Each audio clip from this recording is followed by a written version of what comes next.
Okay, I think we're live. It says awesome. Live here. I'm seeing it in the corner. We're official. All right. Hey, everybody. I want to introduce you to Jason at Jason Samco and Mr. Car Guy Online. We've got some fun topics to talk about today. I just want to share with you guys, if you haven't seen, I want to see if I can share. How do I do this? Allow window. Here we go. See if this works. All right. I want to show you guys Jason's page here. If you guys want to check out his YouTube channel, he's got a pretty sweet setup here. He's been crushing it and bringing a ton of content every day, multiple a day, as well as our friend, Mr. Car Guy Online, is bringing a lot of great stuff too. Some big topics, heavy hitters, where hit some home runs, and especially some topics around a vehicle total loss, which is kind of interesting. We should talk about that a little bit, especially with the cost of vehicles these days. That's really important. And then obviously, if you guys haven't been to my channel, this is my channel. So let's get to this. So one of the topics I thought that would be kind of fun to discuss today was just industry updates. This has been a crazy volatile year. A lot of things changing, a lot of things moving, geopolitical stuff going on, crazy. But even before that, there's been a lot of just changes in the industry and suppliers kind of getting back in line. And I'm just curious, what if you guys seen any different trends with maybe for your channel or just things you're seeing with doing videos yourself, like things where you're kind of a little bit surprised? Just curious to get your guys' feedback. Jason, I think you should go first because you're the guy that is so in tune with your community. It's like, it's crazy. I don't know how you pump out that many videos and still stay so attached to those. The Duracell, comments, man, the Energizer. But I think of everybody, all three of us here, I'm the only one that does this full time for a living. So This is all I do is content creation, which also means it impacts me tremendously because if views start going down, this is how I make a living with everything. So all that stuff, I have to pay attention to every analytic. I pay attention to all that kind of stuff. I love it when you get people in the comments telling me, well, you get more views if you did this. You get more views if you did this. Or it's like, you know what? I watch everything in such a microscopic level and pay attention to every little detail. If I'm doing something, I'm doing it for a reason. Because like I said, this is what pays the bills. The one thing I do notice happening trend wise in the industry right now that's really bothering me is just this the volatility. Man, there is nothing like, Barry, me and Barry, we've been friends for many, many years. We used to snowmobile out west all the time and go do all these kind of things. And we have always been into the truck stuff. And when we look back on those days, when we could buy a truck and you never had a question about durability. It didn't matter if it was Ford, didn't matter if it was Chevy, didn't matter what it was. I remember we go buy 15-year-old used Ford Super Duties, and we go buy these things with plans to lift them and do. Never had a concern. Now every single vehicle with a VIN number is a ticking time bomb that you do not know. And just about the time it proves itself to you when you get to about 40, 50,000 miles on it, you feel, hey, I got a good one. Then you could be just about done too. So there's the volatility in the car and the truck world, the fact that manufacturers aren't standing behind them, the whole, our parts are on back order. We'll get to it when we get to it. We won't take care of you. They are contractually obligated to us when we spend $60,000, $80,000, $100,000 on a vehicle at astronomical percentage rates, plus the buy rate, sell rate, BS they charge us, and all the add-ons. And then for them to tell us, we'll get around to fixing it when we can. We're too busy making vehicles that need these parts right now. But we're sorry that your truck you use for business and for work went down, but here's a Prius to get you through for the next 4 months. These are problems. Yeah. For sure. Have you seen any changes on your channel? I know you've had a lot of success talking about the topic of tied into that with General Motors and some of the situation with the 6.2. And I know I've seen some pretty good viewership around this topic as well. You can tell from the sense of this, there are a lot of people concerned. And frustrated. I mean, some of these vehicles, if you get, upper end Escalades are $125,000. So I can totally understand that. I'm curious, one of the things I'm seeing is I'm in the middle of doing this full-size SUV series right now. And I cannot believe that brand new Expedition, all redesigned, brand new Navigator, and there's like no hype on this thing. It's truly unbelievable. Like, you would think this thing would be blowing up right now, and it's not. And I've seen just generally, it seems like everything's down a little bit. And my mind is trying to go into, well, why would that be the case? And I think it comes back to this volatility. People are a little bit nervous maybe to spend money. Vehicles have already been expensive. And I don't know if you guys saw this or not the other day. I saw a link the other day talking about, there's a study, Jim Farley was talking about at Ford, where they've basically seen almost buyers on these premium vehicles like fall off a cliff. Like it's just dropped drastically and quickly. And I'm curious if you guys have heard this or seen this in your comments. I don't know, because this has been a solid market for the domestic OEMs for the past 15, 20 years. Yeah.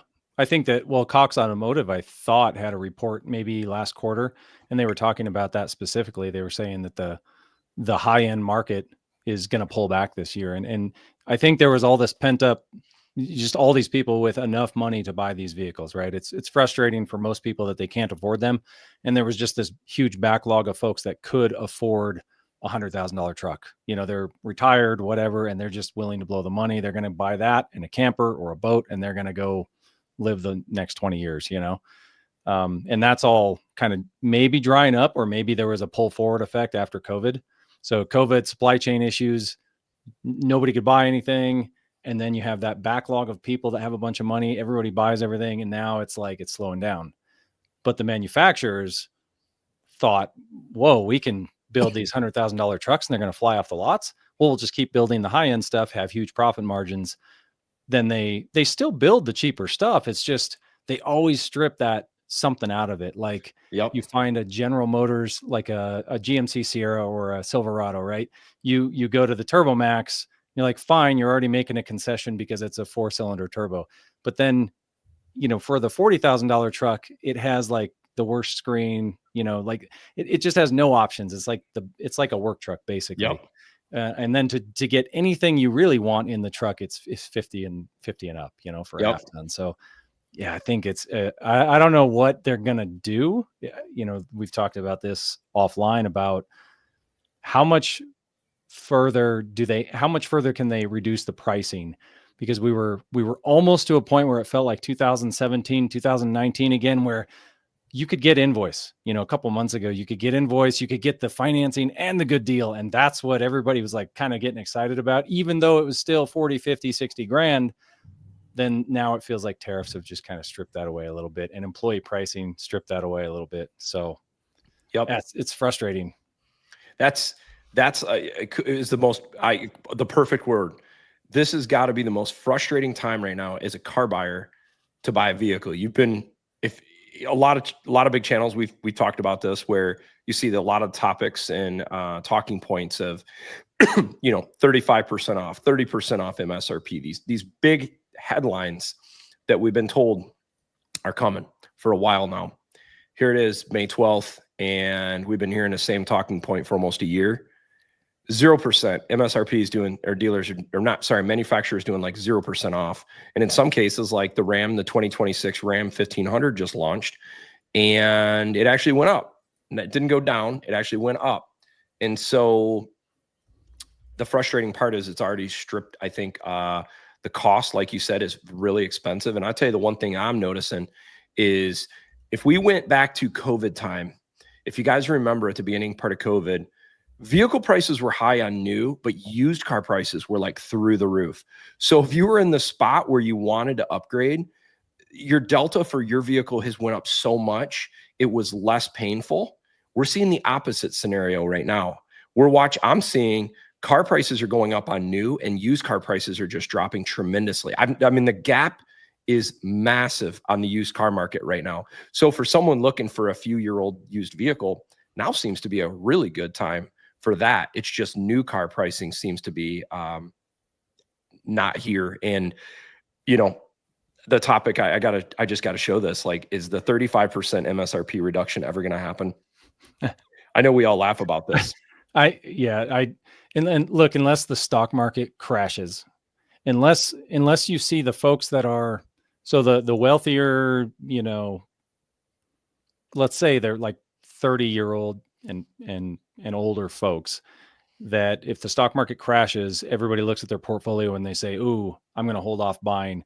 That's the only time we're going to see a massive correction that everybody thinks is coming. We're not going to see 30% off. They would lose money. I agree. And that's the thing. I know that there's been lots of people talking about this topic of the peak truck is behind us. It kind of ties into, I don't think we're going to see the discounts because these manufacturers don't have enough margin built into it. The suppliers don't have enough margin. So they're building vehicle at traditional rates of profitability. And so if we saw 35% off, like you said, it would probably be like there's a company going under. I mean, I felt like we got really close to seeing heavily discounts from the dealerships like Mark Dodge around 20%, maybe 25%. But that was the dealership doing this. The car manufacturer did not offer any discounts. It was dealerships like Mark Dodge. So maybe this vehicle affordability is kind of done. And I don't know. It's frustrating because I get comments all the time where people are like, man, just make an affordable car. Why are they not making an affordable car? And it's like, well, they used to, and they realized they can go make let's see, what would have been an affordable General Motors, like a Malibu or Impala, and they could go make them $1,000 on it, or then go sell an Escalade or Yukon Denali and make $20,000 in profit. So you could sell 20 Malibus, or you could sell one Escalade and deal with one customer or 20 customers. It seems like they're really leaning into that. So I don't know. I feel people's comments, and it's really frustrating. I mean, on a positive note, look what Ram is bringing to the market for 2026 with this new Express lineup. I mean, lower cost level truck of what I think it starts at $40,000 or $44,000. 44, and then up to 48 for 4-wheel drive, I think. Yeah, I mean that's a step in the right direction. And Ram deals well. And Ram always well. has historically, offers good deals. And like you said, during that from 2017, 2019, and then, when the pandemic hit and all that stuff, and that market with those trucks, people like me, our guy's been driving at Sequoia for a long time, but he just bought that new Atlas, right? Was it Atlas? What one did you get? Yeah. Yep. Yeah, you got a really good deal on that. But, we as people who are buying a new car every year, every other year, Barry does a lot of the same stuff too. Not for miles, but because he likes them. But look at how we made out like bandits for the last 5 years until this year. Look at it. I mean, every car, we could buy them at 20% off, drive them for a year or two, turn around, sell them, and make money on it. And then, go do it again with being in the green. All that stuff right now is, like you said, upside down weird. For sure. I got 20% off on my Gladiator. And right now, if I were to sell it, I'd still lose like 10 grand on it in 2 years. Wild, unbelievable. I mean, it's wild because like just 2 years ago, Ford Bronco Raptors were selling for $125 to $135 in the U.S. And now for 75 grand all day. Now they're bringing like 75 grand. I mean, it literally dropped $60,000 in like a year. So that one is tanked. I know Corvette C8s, even Z06s. I'm trying to think. Raptor, obviously, even F-150 Raptor. What is interesting to me is one of the dealerships I do some videos with locally here. I've watched their Super Duty inventory drop from like 85 Super Duties to 14. And what's wild is they're selling them, yes, but what's really happening is the manufacturer is not shipping them vehicles. So I think this is what we're really seeing right now is Ford is not, they're just cutting back on production. And I just heard an article the other day that I think it was General Motors, one of the plants they've basically shut. I don't know if it was Fort Wayne or one of them.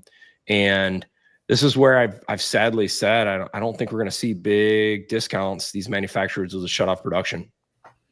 Yeah. Why would they build anything at a loss? Exactly. And so they'll dial back production, and if there's less on the lots, it's funny how psychology changes.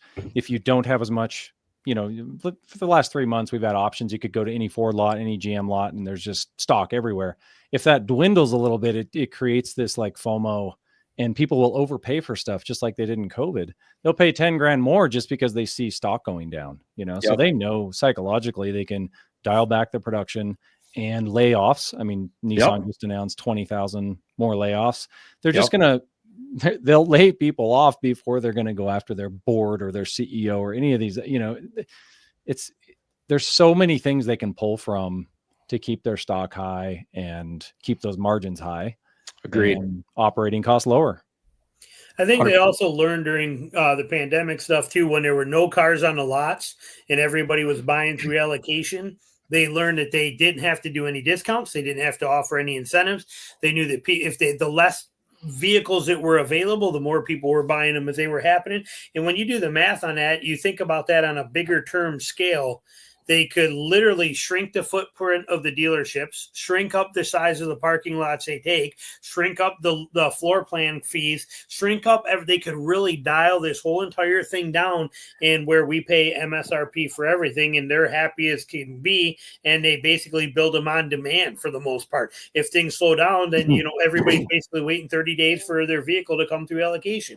It's pretty scary when you think about all of the tests that happened during that pandemic that are being played, used, and thought about now. The way it works, it's pretty crazy. It's what's wild to me is that one of the car manufacturers is still doing this allocation thing, and I tell you, it drives me insane. Toyota. Yeah, I just I think they make some cool vehicles, and their history behind reliability is great. I love that. But man, I cannot get past the arrogance of the dealer experience with this brand. It makes me, I've never bought a Toyota. I'd be open to a Toyota. And I just drove one recently, and the people I was working with at the dealership were fairly decent. But I thought you guys would get a kick out of this. So there's another dealership, I won't mention their name, in the Metro Detroit area. I called up because they had a TRD Pro Sequoia that was showing up, and it was the white color, and I think that looks really slick. That's like my favorite trim of the Toyota TRD Pro. And I called them up and said, hey, and this is a trick I do, and I recommend everybody doing this. If you don't know someone at a dealership, go on Google, look up their reviews. If you don't see a decent recent history of Google reviews, and you see a bunch of comments specific tied to the selling experience and whatnot, man, find another dealer, number one. But if you do see a decent experience, find the salesperson's name you continue to keep seeing as a good name. That's the guy I'll call or girl I'll call at that dealership and ask for. So I call for this person, and this person says, hey, I think the vehicle's available. Let me find out. It's supposed to be coming in. He calls me back, says, yep, the person is not going to take it. It's available. I said, well, I'd just really like to see it. I haven't seen a white Sequoia TRD Pro yet. I've seen the mud bath. It's cool. Family's just not wanting that color. And this is what the guy told me. Well, if you're interested in seeing it, do you want to put a deposit down? And I'm like, I'm just kind of I'm catching my breath for a second. I'm like, put a deposit down to see the color of the vehicle. I'm like, nope, hard pass on that. I'm like, no, I just really want to see it. He goes, well, I get it, but it's refundable. You could get your money back. And I'm like, I get that, but I'm like, of the 50 plus vehicles I bought in my lifetime, I've never heard of a dealership telling me I need to put a deposit down to see a color. And that was an immediate turnoff for me. I'm like, dude, I would never buy from these guys if this is how they operate. And so that's a scenario right there where Toyota might make a really cool Sequoia. But if that was the first dealership I called and got that, I'd be like, yeah, I'm not dealing with this. But on top of that, you can't even order a Toyota right now. Toyota's still doing an allocation thing.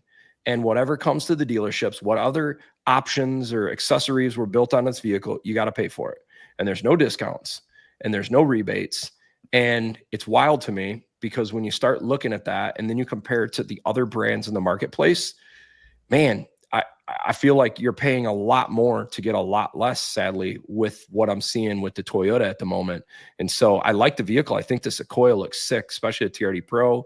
It's the only truck out there right now, or SUV, with Fox 2.5-inch shocks on it. I mean, some of the off-roadness of this thing is sick, but it's also probably one of the more expensive ones out there when you look at what you actually pay for it. So that's just something I've noticed lately, and it's a little bit frustrating. I see we're getting a bunch of comments, and I feel like we got to jump into this because it's such a big deal.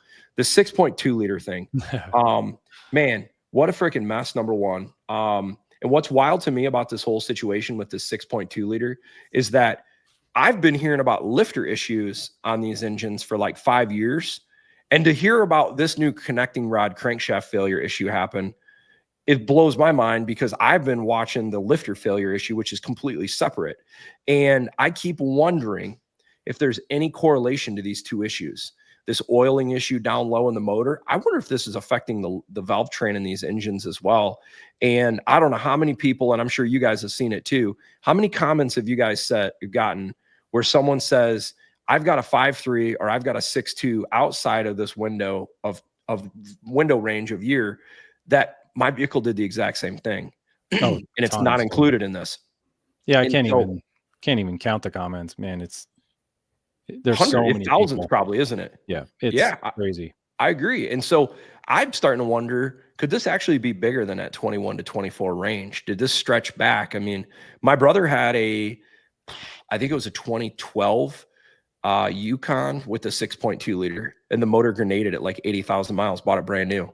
And it was like a huge turnoff from him, lifetime General Motors guy. And he was pretty bummed out about it, to say the least.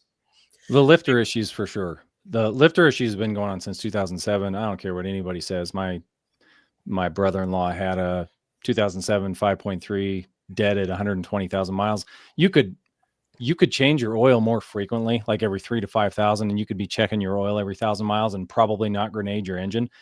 But that was a separate issue. That was, the active fuel management, and then you have dynamic fuel management and the newer stuff. And then now you have this, which it's across Toyota and General Motors. Now you have this bearing issue, and even Hondas, right? From like 2017, they had that 3.5 where they were researching all these rod bearing and main bearing issues. It's like, you wonder if the COVID supply chain thing happened and all these manufacturers pivoted to people that weren't traditionally their bearing manufacturers. And they just said, well, we got to find someone. And they found another source and they didn't QC it. And then they just started throwing them in these engines, and some of them are good, some of them aren't. I really don't know, but it's odd that you see, main and rod bearings are not something you just see going out on engines in the first 30,000 miles. That's ridiculous. Well, and you know what's big funny? Manufacturers. What's that? And two big name manufacturers. Yeah, for sure. Well, I found being in the automotive industry, if there's one thing I've experienced is typically it's more than one thing that combines to an issue. And I keep wondering, okay, so I think there's a lot of truth in this COVID supply chain. Maybe they changed the source of the bearing material or the grade, or they changed some spec.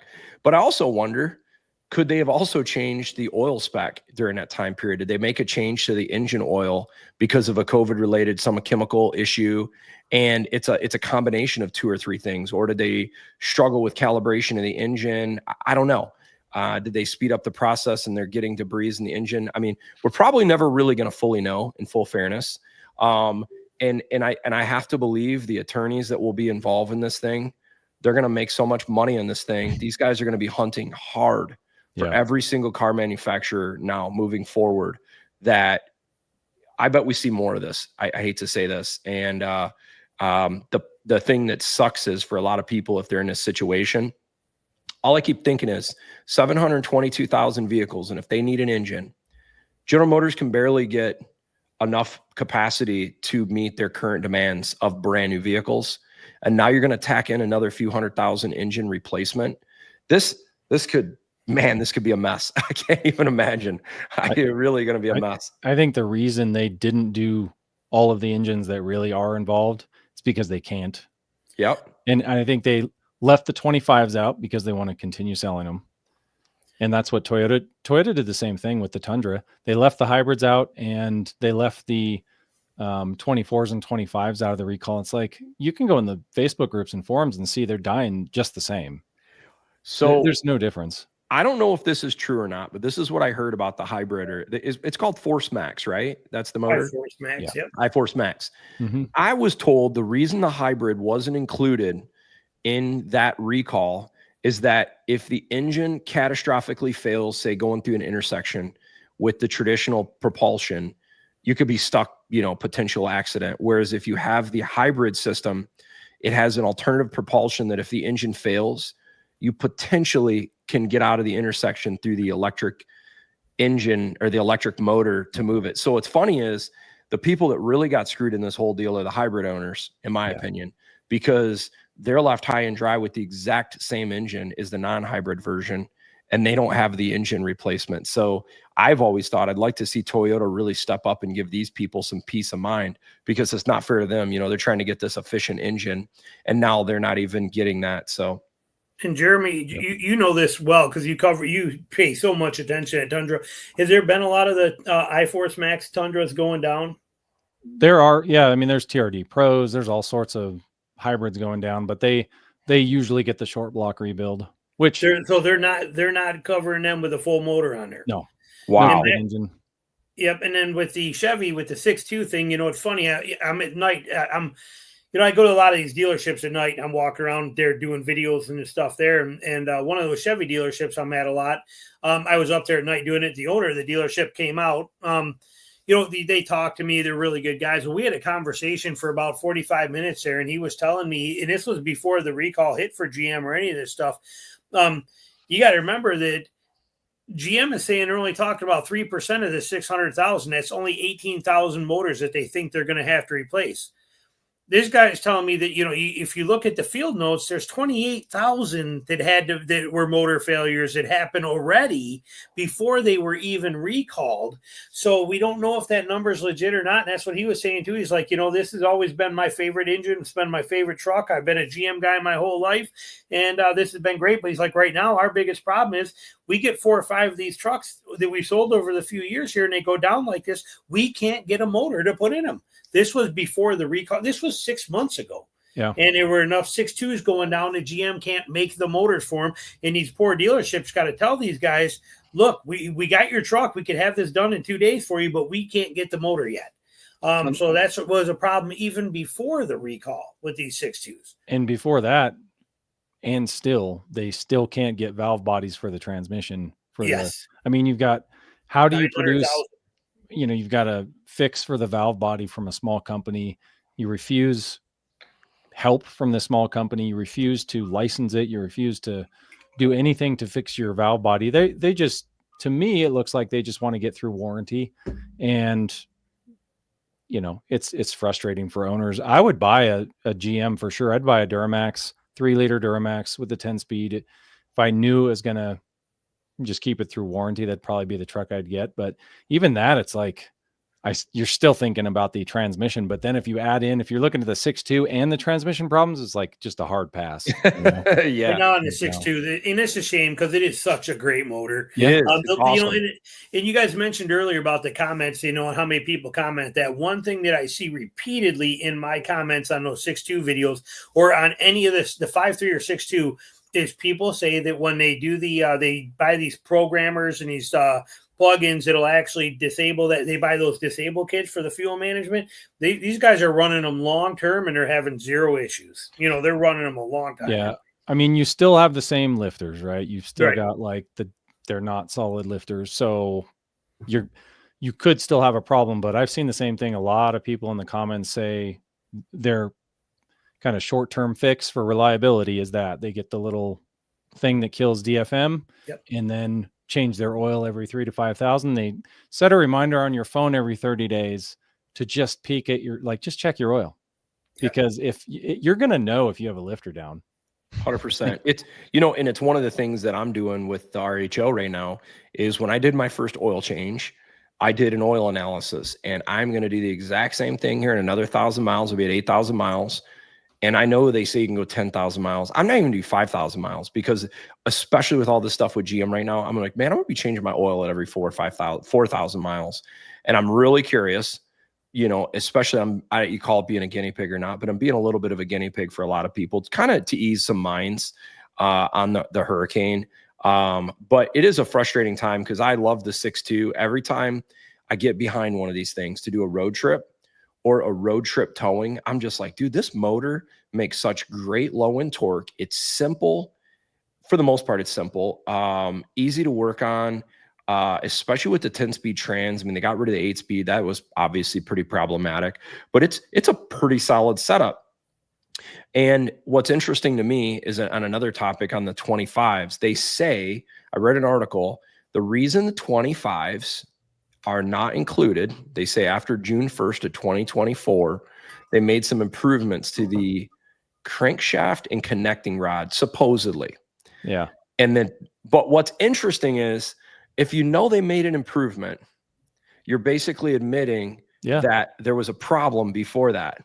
And and on top of that, I can't remember this. Maybe someone can leave a comment below, but I don't think the oil has changed to a 0W40 with the 25s. I could be wrong. I think it's still a 0W40 or 0W. I think it's 0W20. Yeah. Okay, so then you think about that. Now you're a customer. I'm a customer and I got a 6.2. You've told me the new motor comes with a different connecting rod or some improvements. And you've told me I could still run that same oil in the new motor, but you want me to run this other oil in my motor. It truly makes me not feel comfortable. I mean, I would be like, dang, this is a Band-Aid for sure. So, and the fact that it went technically we're in the middle of May here. And that cutoff was for a July 1st motor, I think, for 2024, June or July or whatever it is. But technically, that's almost a year from now that they made the changes to correct this issue, but never said nothing about it till Nitsadova. Here we are a year later. Yep. From when they knew this, fixed it, solved, or they said they knew it, fixed it, solved it. It's a year later, and now they're starting to get this stuff rolling. If that holds true. And the thing is, for me, is I've worked in the automotive industry for over 20 years. Mistakes are gonna happen. There's nothing you can do to prevent the mistakes. Well, there are things you can do to mitigate and reduce the mistakes. But what I like to see is when the mistake happens, how do you handle it? And this is the opportunity. No matter how General Motors slices this, it's going to be painful for them. It's going to cost them a lot of money or a crap ton of money. Either one of these things are going to be bad for them and their shareholders. But their choice on this whole thing, in my opinion, is long-term. Do the right thing. Do the right thing for your customers. Because if I'm a customer and I got a 6.2 right now, I'm going to be like, man, do I need to get out of this thing? Do I need to be buying another brand? Or hey, GM's going to make this right. They're going to give me a 250,000 mile warranty, or I don't know what they're going to do, but I really hope they do it right. And on that topic, I think this is a great segue to change the mood a little bit. What can we be excited about for 2025? I'm just curious, what do you guys see as an exciting thing for 2025 in the automotive industry? Mm-hmm. I don't think I'm excited yet. I'm hopeful.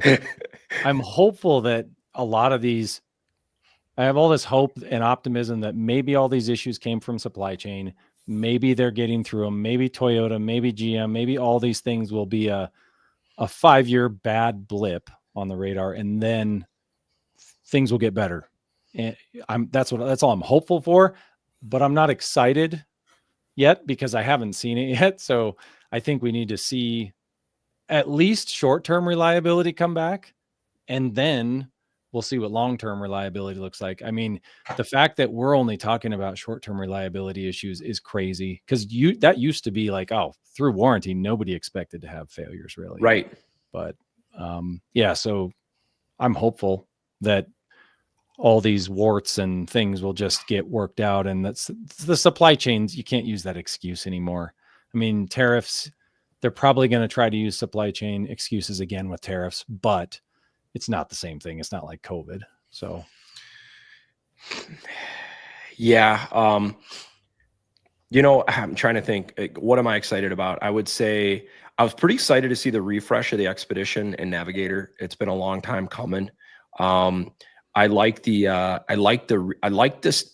now on the topic of General Motors. I think they've done a really good job ever since the Corvette of like updating their interiors and like making them like a lot nicer. Like for instance, like Jason's Colorado. I think that interior and the exterior and everything they did on the Colorado, I think is awesome. I think they knocked it out of the park. I like the Turbo Max motor. I think that motor's solid. The interior is good. The exterior is good. The value, especially when you compare it to the Tacoma, holy cow. I mean, that's a huge value. The one trend that I'm seeing more and more with a few brands, that everybody's got a different approach on this. And I'm not going to say what is right or wrong. And maybe it's just because this is what we do with our YouTube channel. So we really kind of get into these details.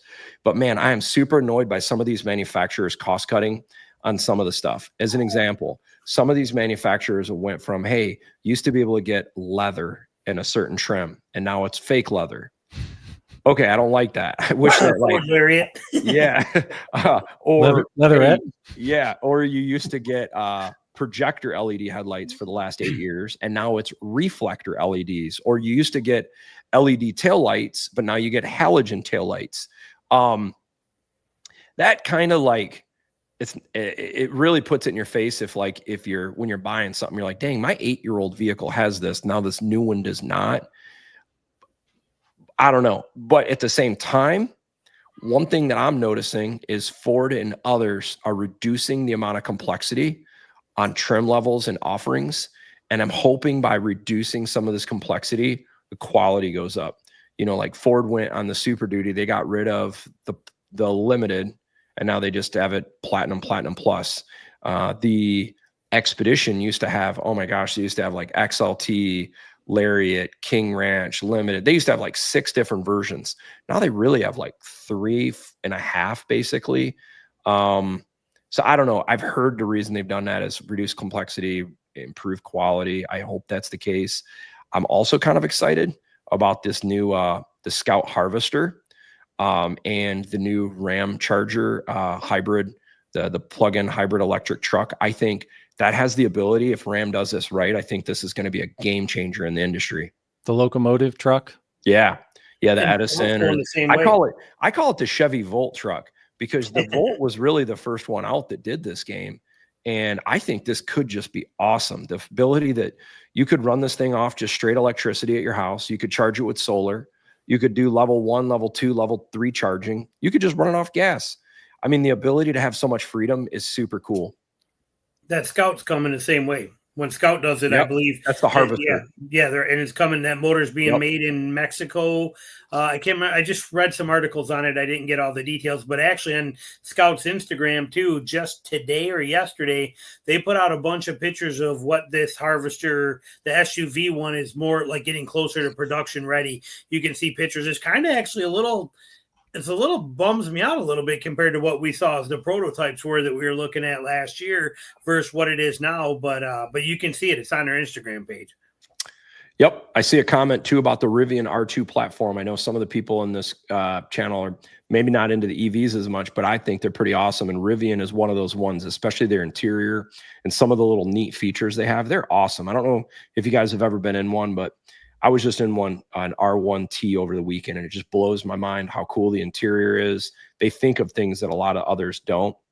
And this new R2 platform, from the pricing perspective, I think it could be a home run. Or once again, on the topic of EV, you know, we know the domestics are not giving people these $20,000 cars. Well, they were until the tariff, like with the Buicks, those things were the $25,000 cars, but they're built out of Korea or China or whatever.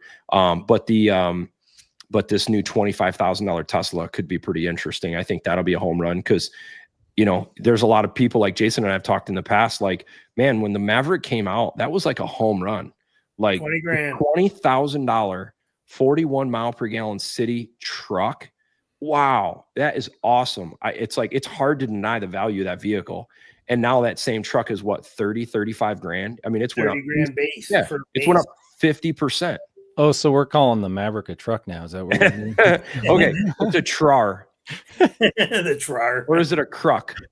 Actually, I have a funny picture of my Sequoia. I loaded soil bags in the back. It was like 1,200 pounds of soil in the back of it. And I was like, I wonder if it would even fit in a Maverick. I don't think it would, because it was like 8 feet of length, you know? Yeah, probably break the tailgate off. Yeah.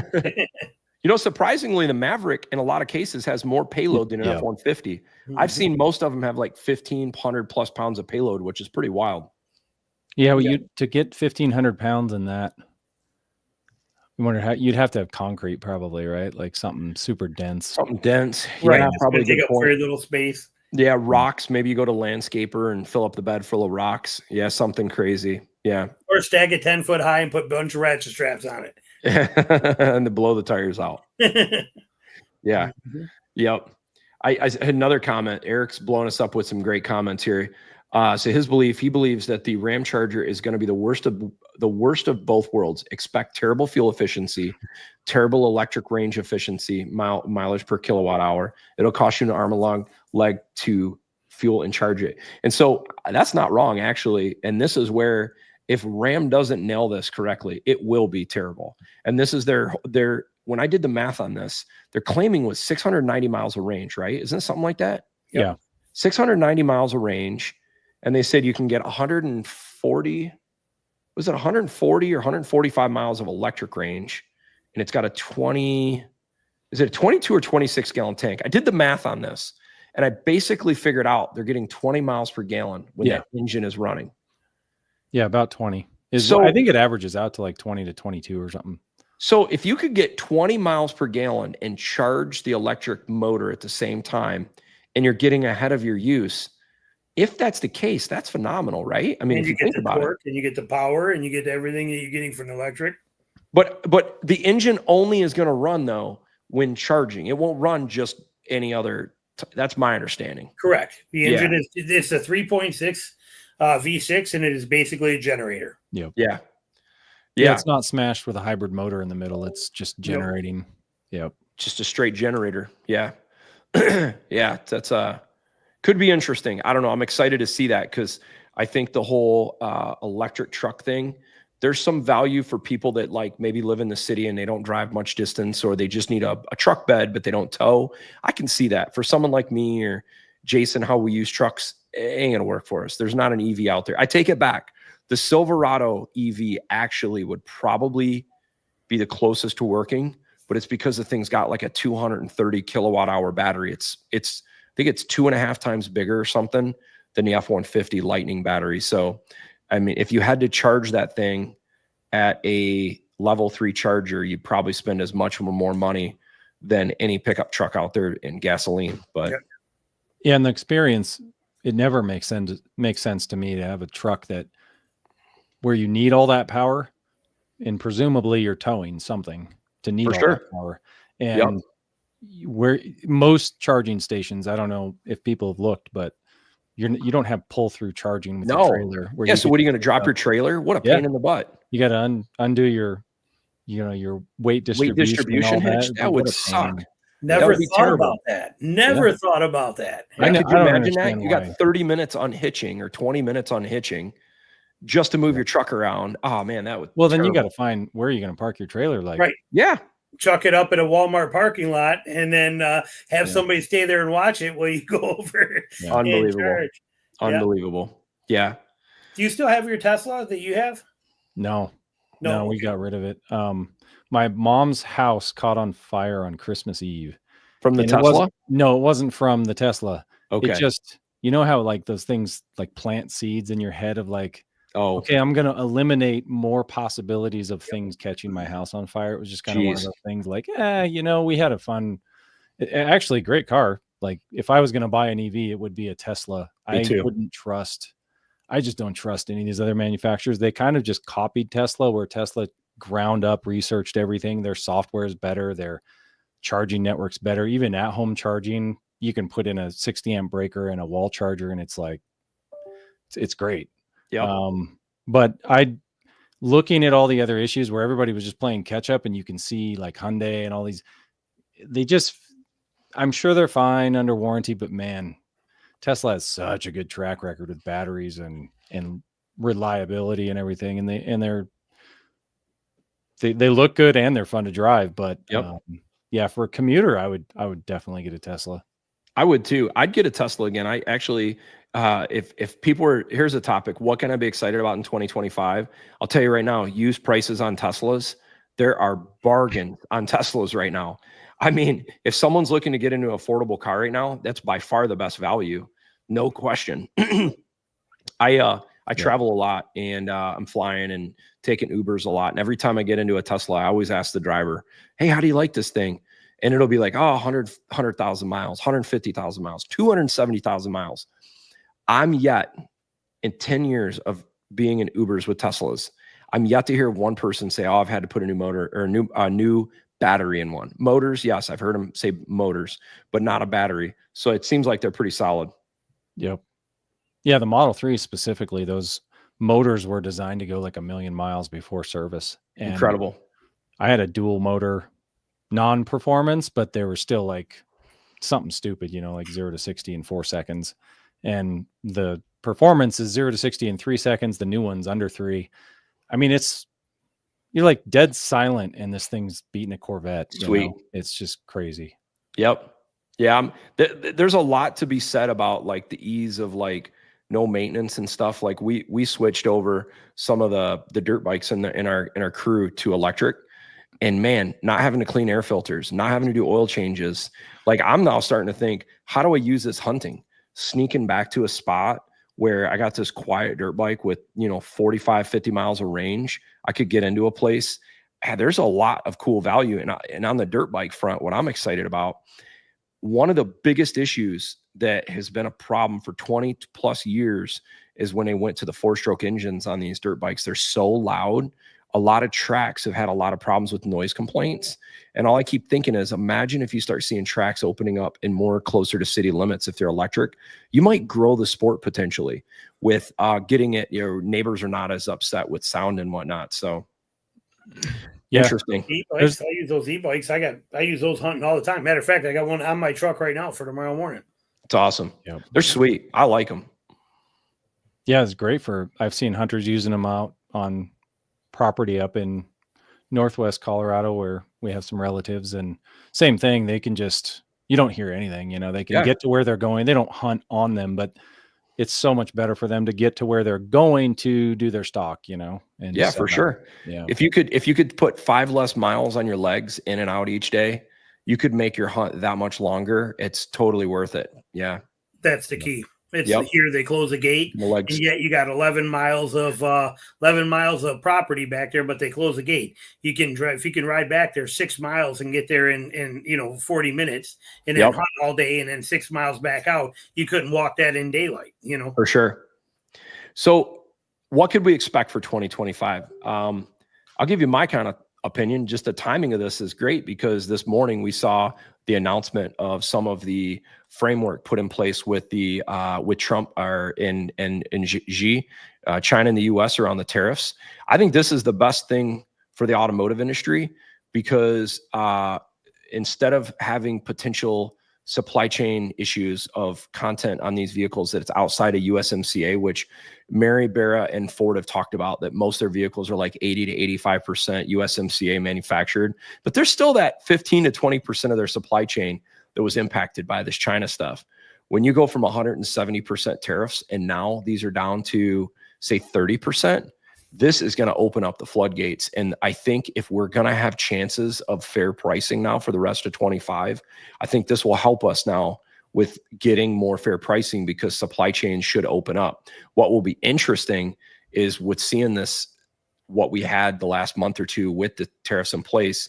I'll be curious if there is like a little blip where there will be a hole in the market. I know they say the ports in like LA and some of these areas are kind of empty right now. So if you guys watching the channel here, if there's one comment I'd make is I would be surprised if we don't see the craziness in the ports that we saw 5 years ago or 4.5 years ago when you saw sea freight containers and big barges all outside of LA, thousands of them. I think we should expect that here in the next about month because this thing went from completely dead in these ports. Now everybody's going to try to jam this stuff right into the US. And so these ports are going to be congested and backed up. That's going to be kind of interesting to watch out. But I'm hoping this is going to now drop the prices on vehicles some. I don't know. We'll see. Yeah, we have the potential to see if there's not supply chain just disruptions on anybody, we have the potential to see lower prices, especially going into summer, because traditionally, and someone said this in the comments, there's probably a pull forward effect we already had because everybody feared tariffs. We're going to send the prices up, and they were worried about, just it was a good time to buy in the last 90 days. So a lot of people bought. There was maybe a pull forward effect, and now if it drops, they're going to have stock and fewer buyers. So it should be maybe back to what we saw a month or two ago before the employee pricing. Yep. I don't think it'll go much lower than what we were seeing before employee pricing, but that's still, for people looking at brand new cars, that's probably as good a deal as you're going to find. That's my opinion. You're going to see, like I did a video on an XLT Ford, it was a leftover 24. You're probably going to get 15 grand off of it and get a good interest rate. It's like getting more than that's going to take you hours, of negotiation. And 15 grand, that's actually pretty good for a Ford. I mean, most people don't have that.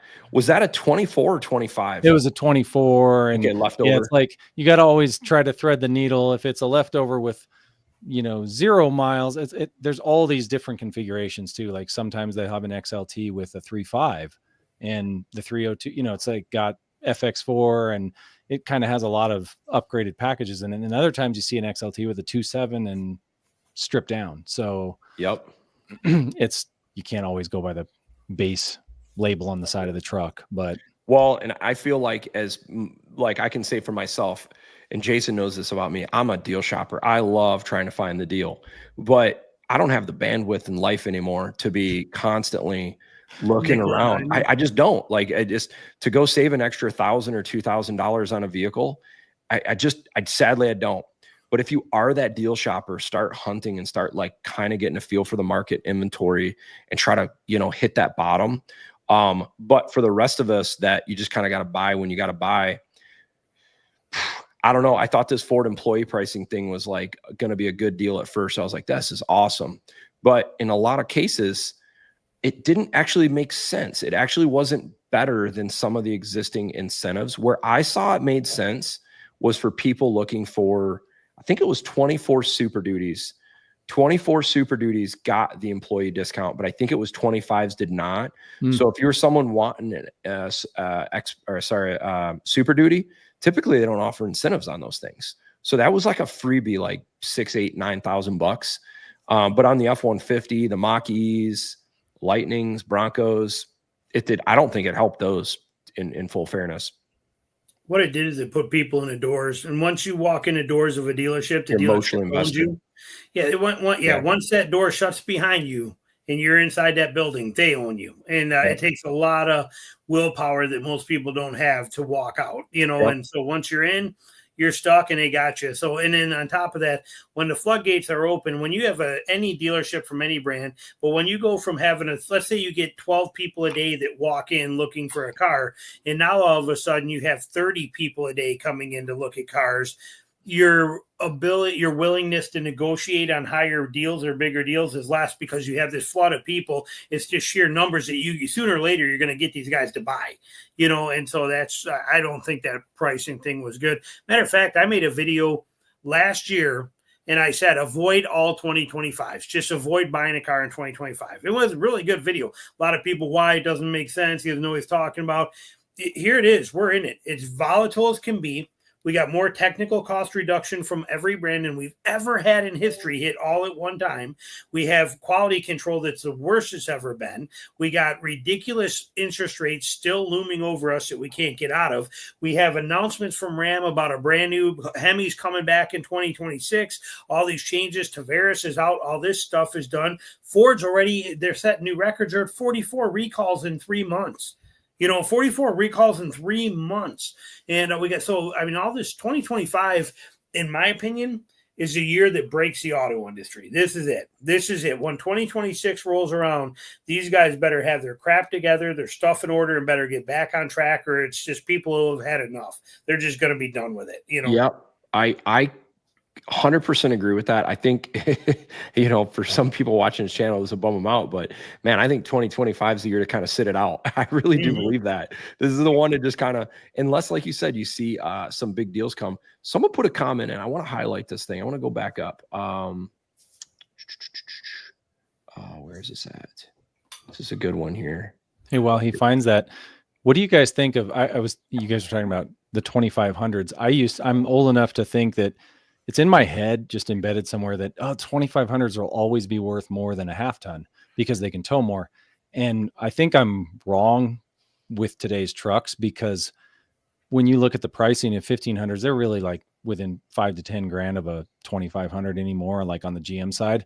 And I think it's because they've just made these things, like even as RHO, they've made them handle almost like a 3/4 ton, but then day to day, if you're driving them without a trailer, they're more comfortable than a 3/4 ton. So they're kind of holding the value, and they're kind of able to price them at a 3/4 ton price because you get the best of both worlds. And garageable.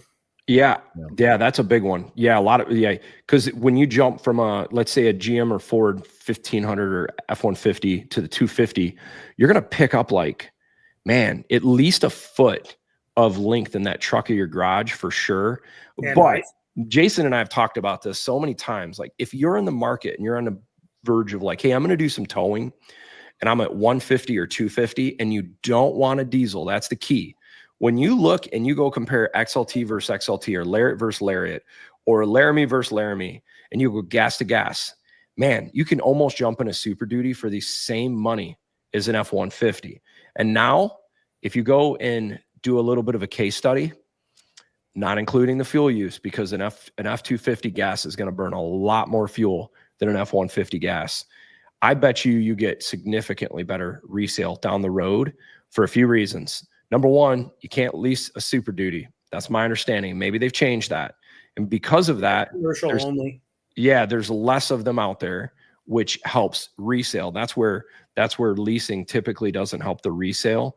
So I think like a 7.3, especially like, man, like an F-250 trimmer, holy cow. These things are like, they hold their value really well. It's a great truck.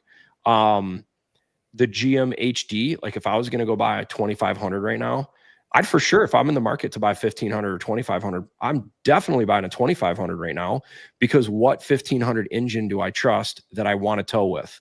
I love the 3-liter diesel. It's awesome, but it chugs the duff. And I still would be a little worried about long-term versus that 6.6 GM HD. I think is solid. You don't really hear many people having problems with them. That's my kind of thought on that. Here's this comment I want to talk about. It's Mike. It's not just automotive. I work as an electrician. Even wire we're buying wasn't right, and it was UL tested. When aluminum is harder to bend than copper, something is up. So I'm not an electrician, so I don't know specifically, but I have friends that are electricians and plumbers, and they're telling me they're seeing issues with PEX, the spec of the PEX and the copper. They're seeing all kinds of components and casting and issues they've never seen in 20, 30 years with the copper for doing plumbing work. And I've heard electricians saying outlets being bad. And so this is the sad part of what we see post-COVID, is why we're seeing quality issues. It's all part of inflation. This is inflationary quality. These manufacturers know if they can start manufacturing products that, you know, when you make something and you got a bell curve, you know, you got material normally you're making in this range, it's good. But if you open this range up to this, and now you can accept product that's not as good, you can reduce your pricing. So this is where we start seeing quality issues. So sadly, this inflation has driven a lot of this quality. I'm convinced of it across all these industries in the United States.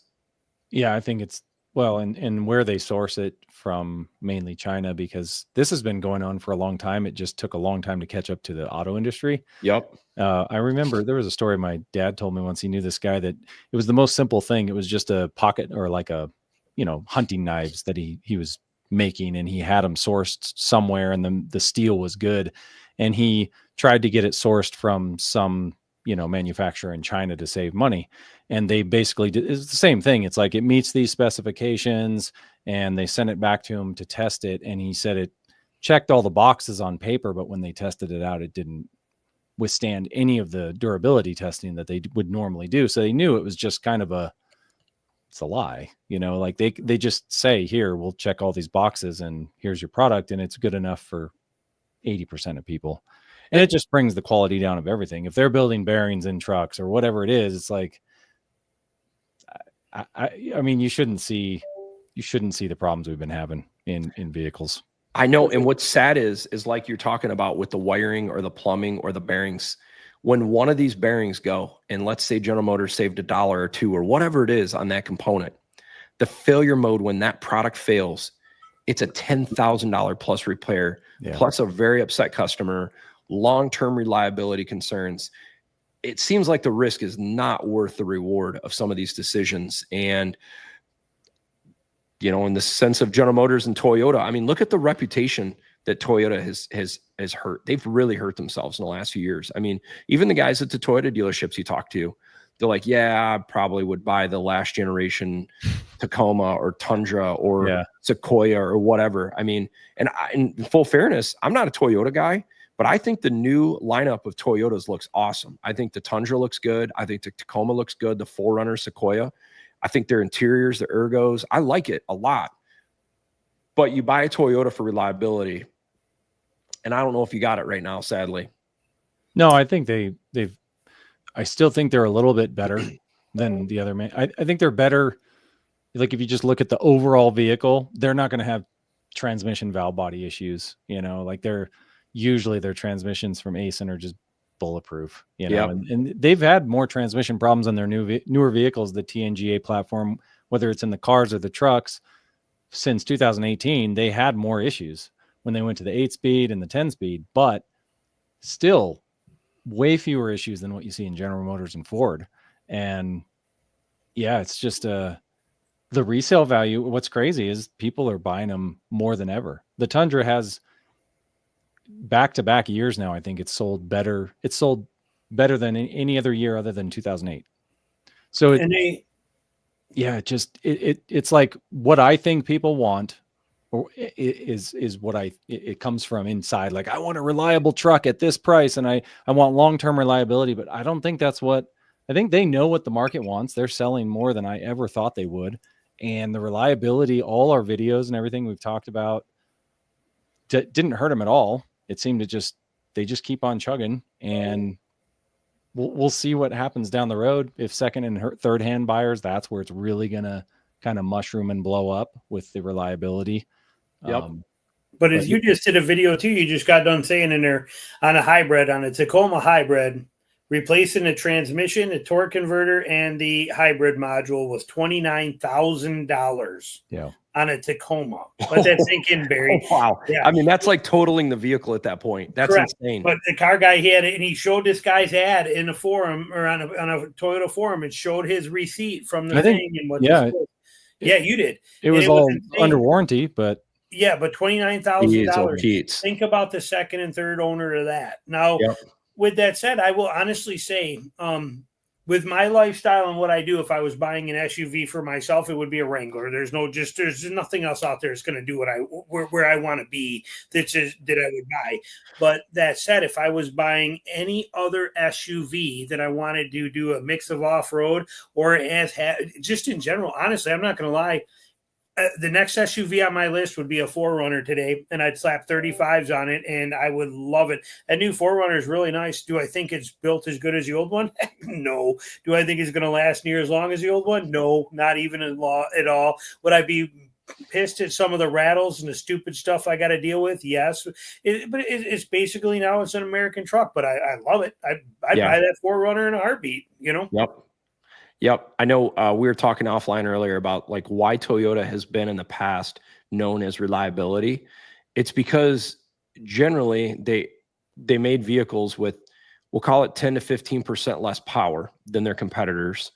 And so imagine if you can make an engine with less power, you put that much less stress to all the drivetrain components and everything. So you're going to have better survivability. Whereas you see some of the domestic manufacturers, Ford, General Motors, they like to kind of push the limits and maximize, get the biggest numbers. And it comes at a risk of powertrain issues. And now Toyota's kind of stepping up to the plate and trying to get a little more Americanized with their powertrains. And look what's happened. We're seeing issues here and there. But yeah, I do believe Toyota will work it out. It's just they went through their hurdle, and I think it'll be all right. I think the one video to me still this day that cracks me up is when the fast lane, when those guys had that Tacoma on that snowy trail. Yeah. And was that a front differential or what was that failed? It was the ADL lock. Okay. So there's a spindle in there that connects that passenger wheel. Okay. And so you have that ADD that kicks in and it locks it. And it's like, they said it's a fused failure point. I'm like, well, no, but like you just drove too much torque to it and it broke the little spline in there. So what did they do though? Here's the question for you, because there's two issues there with Toyota. The two times they did this, how did they solve that so it would never happen again after that TFL one? Software. And then also, how did they solve the transmission and the manuals blowing the transmission apart? They couldn't solve that one because they said they couldn't do it there. So how did they solve the transmission blowing up and the ADL problem was both the same. They detuned the motor through the computer and reduced some of your horsepower and torque off startup to save the transmission, to save the AD, to save all that kind of stuff. So, it's just interesting that stuff that they do sometimes in there like that. Now, eventually we'll probably see a stronger transmission setup from Toyota, but when's that going to be, Well, I mean, here's the thing. If I'm a car buyer or a truck buyer, if they change the performance where if you lost fuel economy or 0 to 60 or any performance, if they made this change after the vehicle specs are out, man, they're setting themselves up for some problems down the road. I mean, that's what I worry about with this General Motors thing right now is if the fix is 0W40, I would be surprised if the EPA doesn't get involved or some really, I'll be surprised if there's not a recertification of fuel economy because they're going to have to understand what is the fuel economy impact. And to some people, it might be negligible, but I promise you it's not negligible because if it was, they would have ran 0W40 from the beginning. All these manufacturers squeak out efficiencies from tires to aerodynamics to oil weight viscosity to get every little ounce. So there is going to be an impact to the oil. So any of these little fixes, I think, are going to be interesting. And I'll tell you the topic on that TFL, when that differential went out, I've off-roaded since I was a kid, and I know, Jason, you have, and we have together. When I watched this snowy thing, they weren't pushing it hard. They were doing nothing hard. There was no big aftermarket tires. That would be like, I feel like I could take a Ford Taurus all-wheel drive up some of that stuff and not break something. That was the easiest scenario. It's not like they were in rocks that were dry with high traction. That was a loose, slippery environment. To break that just made me realize that this is going to be like a problem down the road. But I think it was defective part, for their particular situation, but it did bring to highlight some stuff. And the biggest takeaway for me was, like I said, when you had their engineer on there going, well, with the automatic, we can use the computer to prevent this stuff from happening by detuning everything, which is like, whoa. And then when the transmissions were blowing up and these things in the Tacomas, they're like, we can fix that. We can detune the motor so that the transmissions don't self-destruct.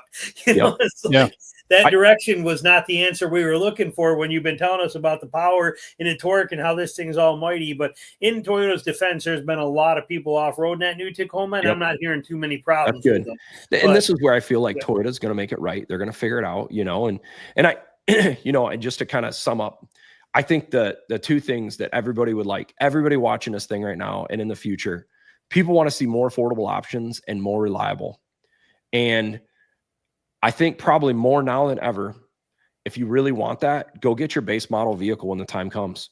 If you go get the Ram Warlock or go get the new Express or get the lowest level Tacoma or get the lowest level Super Duty with the 7.3, get an XLT, get halogen headlights and stuff, because I think that's going to give you the best chance of having a reliable vehicle. You guys know I love diesel trucks. I've had a ton of them, but man, they're awesome. And if I had a business where I'm towing 20, 30, 40,000 pounds a day, yeah, for sure, you need it. But for recreational use, for my needs, man, I'm like, Jason, how many times have we pulled trailers out to Wyoming, Montana, and diesels are like the move? We love them. Yeah. But they also didn't have the gas engines we had back then. These new gas engines are awesome for towing. And I don't think I'd buy a diesel again. I really don't know if I'd take the chance. I think it's too risky now. The repairs, the maintenance, the cost, the DEF fuel. As well as I do, when I was running my camper all over the country, pulling that travel trailer around here, Tina would laugh at me because in the bed of the truck somewhere, I got to find a place to put four jugs of DEF to take with me in the truck, to get there, Yeah, exactly. And that's annoying. It's kind of gross, and it works. I mean, it gets the better efficiency and whatnot. But yeah, I don't know. Anybody else? I'm looking through some of the comments here. I don't know if you guys got any other comments. Feel free to jump in. I think the biggest thing that Jason, myself, and Car Guy Online is one thing that we don't do is try to follow some of the hype. And how would I say this? I don't need to go and lie on my channel just to get clicks. I might say things that people might not want to hear, but I say it because I think it's actually helping. And this is why I've been talking about this 35% off MSRP topic for a while because there are a lot of channels talking about this. And oh my gosh, it's the end. The automotive industry is going to fail. Here we are a year later. It never happened. And it's probably never going to happen. And how many people have sat on the fence because of this out there and said, oh man, I heard they're going to get 30, 35% off. And in the meantime, the vehicle they were interested in buying, it's actually 10% more expensive than it would have been if they bought it initially. So kind of my whole mantra on the channel, I know Jason's the same way and Car Guy is the same way. We're trying to get you guys honest, real information with our insights and what we know in the market. And it's not about just getting clicks. It's about trying to help you guys out and provide value that way. So I hope you guys see it that way. And it's that's how I'm going to roll. And it might make people upset sometimes, but that's just how I'm going to go about it. Yeah, I see, there's 99% of the comments are really positive. I'll always see one. There's a guy that says the Car Jerk Online. That's kind of my one of my pet names for some people. Where are you seeing the comments? That I've been, they're in the top right. They say I've been private chat. Sorry, hold on. Yeah. Oh, I got them. Now I see your comments. Found them. All right. Yeah, they say I've been spreading hate and fear since 2022. First of all, it's only been since 2024. You got to get your facts right. Only spreading hate since 2024. And I want everybody to think about something. So if we attack your brand that you're so devoted to, you have to sit back and think, why am I siding with multi-millionaire, billionaire people as opposed to just calling it like I see it? Like if people are having failed transmissions and these dead GM engines that we've been talking about long before the recall, people say we're spreading hate, but then when it actually comes out as a recall, we're everybody goes quiet. And we're just pointing out what's really happening. We're trying to hold the manufacturers accountable. 100%. That's all I'm trying to do. Absolutely. Because they've got the money, we don't. So you guys should actually, even if you are upset that we're attacking your brand or you own the vehicle that we're talking about, we're just trying to make that vehicle better. I want to buy a Tundra. That's why I started my channel. And people don't believe me, don't care. I know I'm being honest. So the whole thing started from me researching Tundras, realizing they kind of stripped all that reliability and the things I loved about the 5.7 I own. They kind of just took it away, I feel like. And they, I want them to get back to that. I think they can, but that's why we do it. It's like, we want better products for consumers. We're not just trying to rip on brands for clicks. And we rip on all of them. Every single brand out there. There is nothing safe. If a brand does something stupid, we're making videos about that. I get these videos all the time. Oh, looks like he jumped ship. He was ripping on Toyota last week. Now he's all mad at Chevy.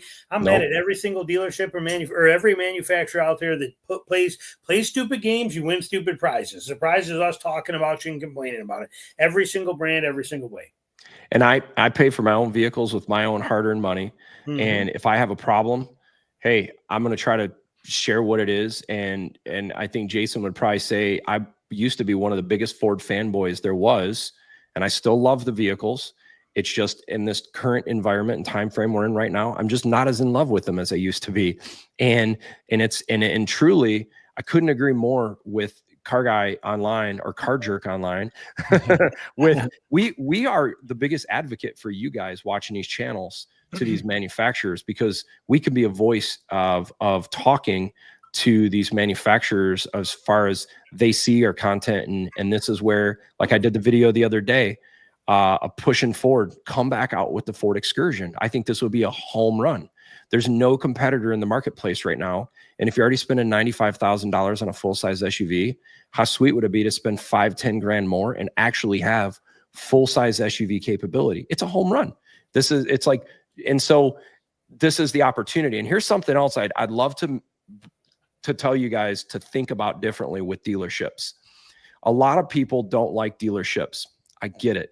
And a lot of the reason you don't like dealerships is probably due to multiple, maybe sales professionals that were not doing things the right way, maybe dishonestly or incompetently, but it made a terrible experience for you. And because of that, you're like, dude, I can't wait for dealerships to go away and it be direct to customer.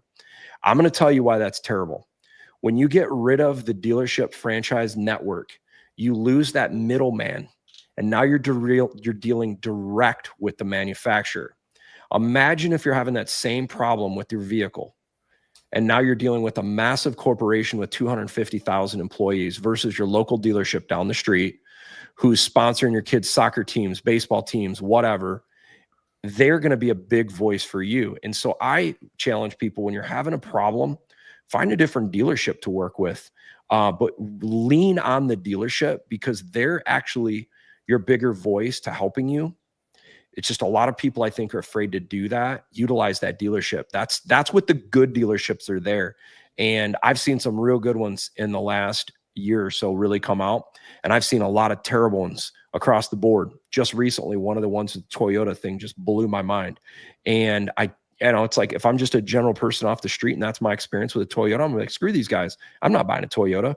I wish I could buy direct like a Tesla. But it's not all rosy with some of that stuff. And so that's why I definitely would tell you guys, with watching these videos, lean into your dealer if you're having a problem, and lean into us, and we'll try to help as well. And then I see a question, anything on the name, anything with the Hurricane in the name, the Hurricane. So the Hurricane engine, I'll tell you guys, I'm a guinea pig on this thing. And I truly do think this is a good engine. What I'm questioning is the electrical architecture and some of the other things. But I've yet to see an engine I've ever owned from any manufacturer that is so smooth when I start the engine up. Half the time, I don't even know if I turned it on or turned it off when I get out of the vehicle, because there's no vibration. And from a background in automotive, vibration is a killer of engines. And if this engine is that smooth and that well balanced, I got to believe it's a pretty decent engine, and it should be reliable if we look in the history of inline engines. But time will tell. I mean, this is where Stellantis has got to step up and make people feel comfortable with this. And I guess we'll see. I mean, who would have ever thought we'd see a four-cylinder 2.7 liter engine in a Silverado, the Turbo Max? And from my experience with that Turbo Max, I think that motor is awesome. It's got a better reliability right now than a 6.2. So better than pretty much all of them. Yep. Yeah. And it comes with a 100,000 mile warranty. Exactly. For free, included. Yeah. And the thing is people don't realize the reason AFM and DFM and all these manufacturers try to take a V8 to run like a 4-cylinder is because when you're going down the highway, you really only need 4 cylinders under most conditions to get it going down the road. So why not just make a 4-cylinder engine? And when you need more power, you just have the turbo kick in. That's the Turbo Max. You just don't need the AFM and DFM and all that with it. Which is I crazy. think it still has it. I think They the still 2.7 put it in the camshaft. Yeah, like mine. What? I think. Yeah. Oh yeah. Wow. But you know what? I got a ZR2. So you're talking 3-inch lift, 33-inch tires, 33 by 11s, aggressive tires, no front valence, no air dams. I mean, we're talking as off-roady as it gets in that ZR2. I'm doing 70 miles an hour down the road. I'm getting 20 miles a gallon in that thing. I got a video coming out about it. I just did a 2-hour trip nonstop, reset everything through the mountains on the way from here to Gatlinburg, and did it. But I mean, the gas mileage you get out of it when you're not in a turbo and you're using that active fuel management stuff, where I'm probably running on 2 cylinders, it works pretty dang good. It's like a Harley at that point. Well, it has 3. I think it has 3 positions on the camshaft. Yeah. So you've got your high lift for performance, then your regular, and then it'll turn 2 cylinders off, which is incredible. Yeah. And that's why they don't have, so it's not integrated the same way as the 5.3 or the 6.2. So that's why they're not seeing lifter problems in it, because it's not integrated in the lifters. It's all camshaft. Interesting. They have had like a couple camshaft problems I've seen, but like for how many they've sold, this thing's been dead reliable. Well, I think what's interesting is people forget that if you go back in time with General Motors, if you look at a modern 6.2, it's literally the main core of this thing is the same as an engine from 100 years ago. Literally, it's a push rod V8 engine with a cast iron block or an aluminum block. Okay, yeah, they've added a high pressure fuel system and they've made some advancements of materials of connecting rods and some efficiency stuff around that. But this is not like where Ford went from a push rod engine to a dual overhead cam or a turboed engine. I mean, it is as basic as it can get. And I think this is why they were trying to make this new generation of the Gen 6 motors coming out in the next year and a half, is they pushed the limits of this motor so far to making it meet CAFE and EPA standards that now we're starting to deal with some of the issues we're seeing now. So I don't know. It's going to be interesting. Someone asked, what's the best midsize if you got 2 kids, I think Ryan asked that. What do you guys think on like back seat space for the midsize? Because I know that everybody complains about that space, but if you've got small kids, I guess, Colorado, they're all kind of similar. As long as you're not getting the TRD Pro, right, with the seats, yeah. The Gladiators I'm sorry, go ahead, Barry. No, I was going to say Colorado Canyon, but this is going to be maybe not the answer he wants to hear. But before you make a decision, go look at the second row legroom of a Maverick. I swear there's as much or more legroom in the Maverick as there is a midsize truck. They definitely got some room in them.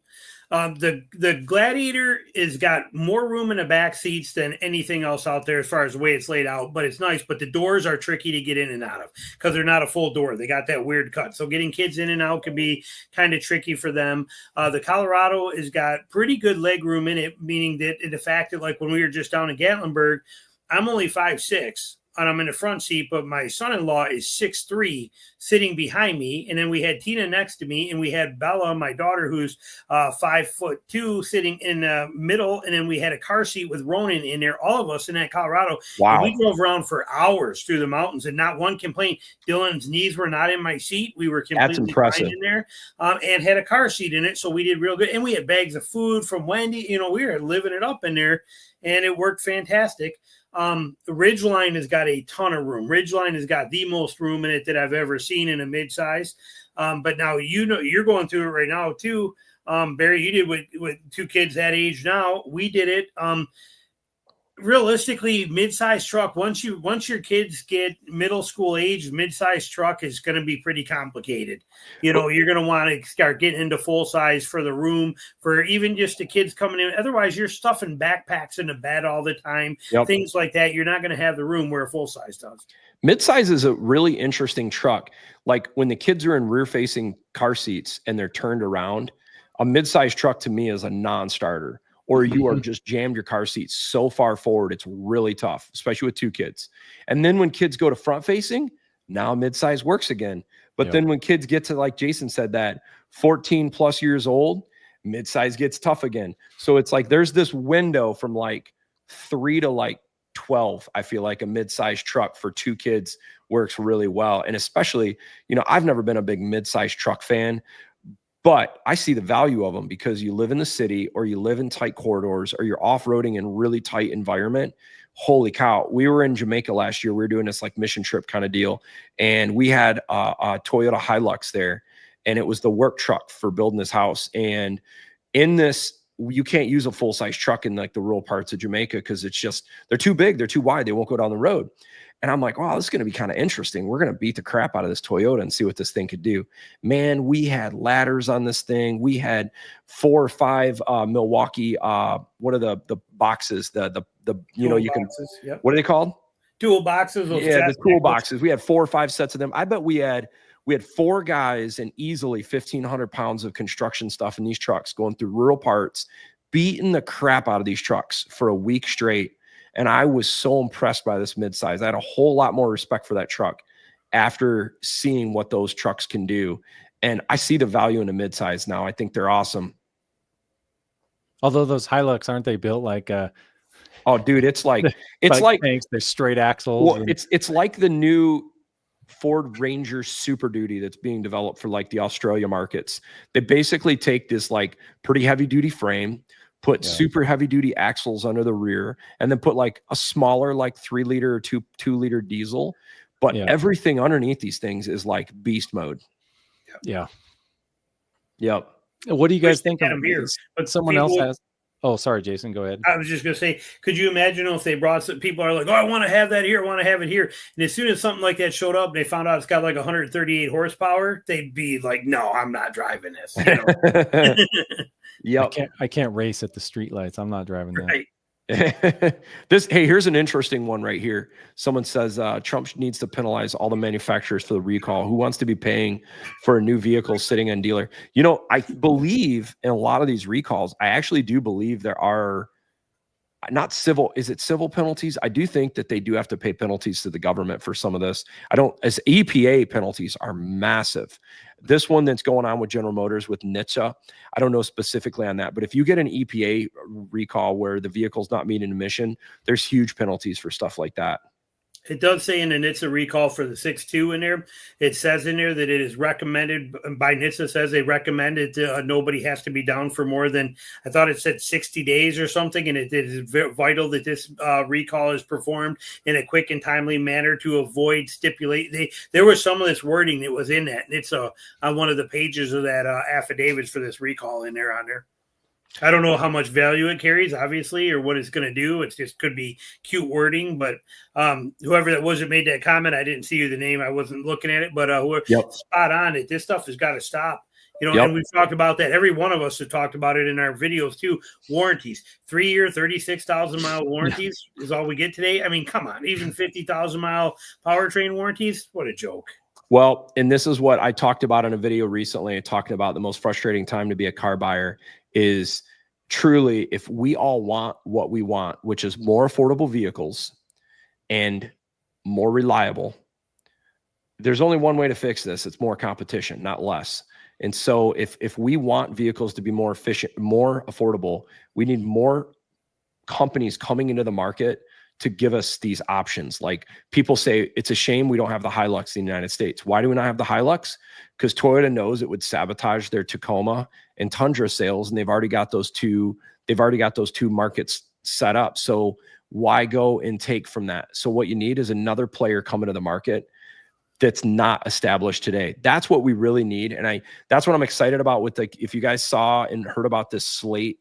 Have you guys heard about Slate by chance? Mm-hmm. Dude, this is a game changer. I mean, it's an EV, and I know some people it doesn't work, but the philosophy around what they're trying to bring to the market with this base model truck that starts at 20 grand, roll up windows and super basic. This is what we need. We need more companies to take this approach. The attitude to it is definitely right. Price is pretty high, though. Actually, remember, it's $27,000. They're getting a tax credit on there, making it 20. But if that tax credit goes away, what are they going to do then? What if they sell it for $20,000 to people with the tax credit, and then a year from now the tax credit goes away? What are they going to do then? Are they going to drop it to 20 grand and sell it then? Think they're going to get 27? And so I like I said, there's a lot of people. I made a video about it, and it was kind of 70-30. 70% of people agreed that, you know what, it's the idea's right. We like the direction, but it's still not, you're not getting enough for your money that they're asking there compared to what's already out there. And then there were the people that were like, you don't know what you're talking about. This is the best thing in the world. I'm ordering 6 of them, So, so you had every side there, So Frank Ellswick, the comment if the Hemi comes back, do you think it will be the same as before? Do you think they'll bump it power again? I've had this question a bunch on Ram videos. If I had to guess, I think it will be identical to the 2024 e-Torque Hemi, because if they're going to bring this out to market quick, they have to use an established and certified powertrain. That's what makes it easier to get to market, because they've already got EPA certification. They've already got, it's a plug and play option. And to redevelop a new powertrain, a new Hemi, guys, this takes, oh my gosh. I mean, this Gen 6 V8 from General Motors that's coming out next year, they've been working on this since like 2019. So that's like 6 years or 7 years before an engine comes out. And that's General Motors. These guys have been making V8s forever. So for Ram to pivot, come out with a whole new redesigned Hemi, I doubt it. I maybe in 4 or 5 years, maybe, but I would expect a 5.7 e-Torque. What I'd like to see, in full fairness, is just drop the e-Torque thing, make it simple, low cost. The e-Torque, from what I've seen, doesn't really have a big impact on the fuel economy anyhow. So just make it cheap and reliable. But what's the most? Someone asked. I don't know where the comment is. Someone asked what's the most reliable truck. I mean, I think they're probably insinuating like if you can't buy GM's V8s and you're a little scared of Toyotas for a while until you get a little more proven track record, what do you buy for a half ton? Like, other than the 2.7 from GM, because you got the transmission issues in GM. So I rule them out if you're a long-term buyer. I don't want to jump in for Jake, but I bet he's going to say the same thing as me, because we both had such good luck with it. And you nailed the first word of that, the 2.7. I think the Ford 2.7 personally is awesome.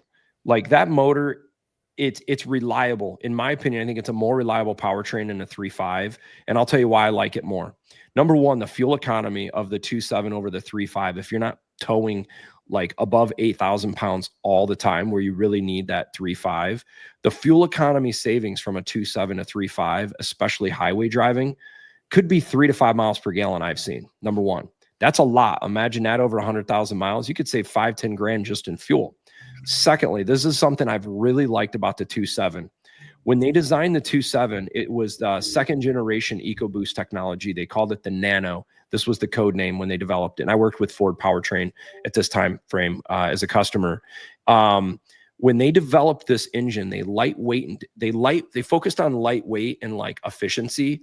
And what they did is they got rid of the manifold off of the turbo that connects to the engine. So imagine a 3.5, or most cars, you have a manifold and then an exhaust, or a manifold and then a turbo. Those manifolds fail on the 3.5s. They break bolts and they leak, and it's an expensive repair to do that. There's no manifold to fail on the turbo mounts directly to the head. So you reduce that one variable. You don't typically hear of cam phasers issues or timing chain issues with the 2.7s. And then someone says, well, man, I don't want to replace a turbo. Last time I checked, a 2.7 replacement turbo was like $485. And I've talked to a lot of guys that are in sales, putting on 200 to 300,000 miles on these 2.7s. And they're maybe going through one turbo and 250 to 300,000 miles. And from what I've seen, literally pop the wheel off one side of inner fender liner, and you can replace a turbo on one side of these engines. It's not that hard. So for me, I'm a big fan of that Ford 2.7 for performance and fuel economy and reliability. I think that's a good one.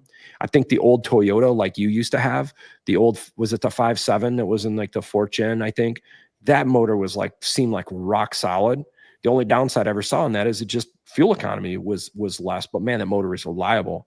All the V8s that are out today, I don't have the warm and fuzzy with them. I hate to say it. None of the V8s that are out right now make me want to go and I take that back.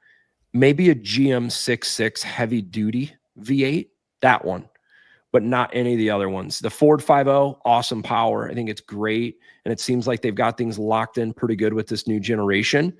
But I also am not a fan of that oil pump. They run the instead of an oil gear, it's a wet belt design. And I know 2.7 has that though. Yeah, 2.7 does too now. Oh, that's true. Dang it. That kind of, I've never heard of someone fail that. So maybe I need to consider the 5.0, because I've never heard of that belt failing on a 2.7.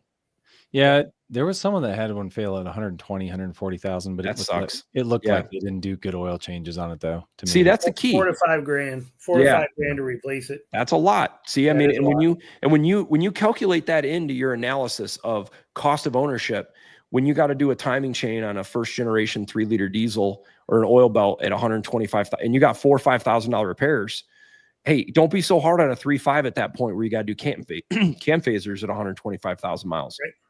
I'm convinced every one of these motors out right now have a $4,000 or $5,000 Achilles heel. Set 4 to 5 grand aside at some point on every one of these engines, or just don't run them that long. Or yeah, for sure. That's I mean, you got to weigh those considerations. People laugh at me. They're like, well, I can't afford to get rid of my cars every 2 or 3 years.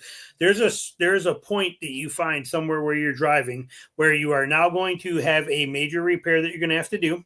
Plus, you're going to have to do all kinds of services like trans services. You're going to have to do differential flushes. You're going to have to do new brakes again, which are going to not just be a pad swap this time. You're talking rotors and stuff like that. You're also going to have to do something big like that, but you also are going to be ready for new tires again. You're going to have some weather seals that are going to start going out. You're going to have an alternator that's going bad. Your battery's you're at this stage where you look at it and you go, okay, do I keep it and drag it out because it's still doing it, or do I cut my losses knowing I'm about to put $5,000 or $6,000 or $7,000 into it, where I could just walk away from it right now and the thing hasn't cost me much money and buy a new one, so that kind of thing.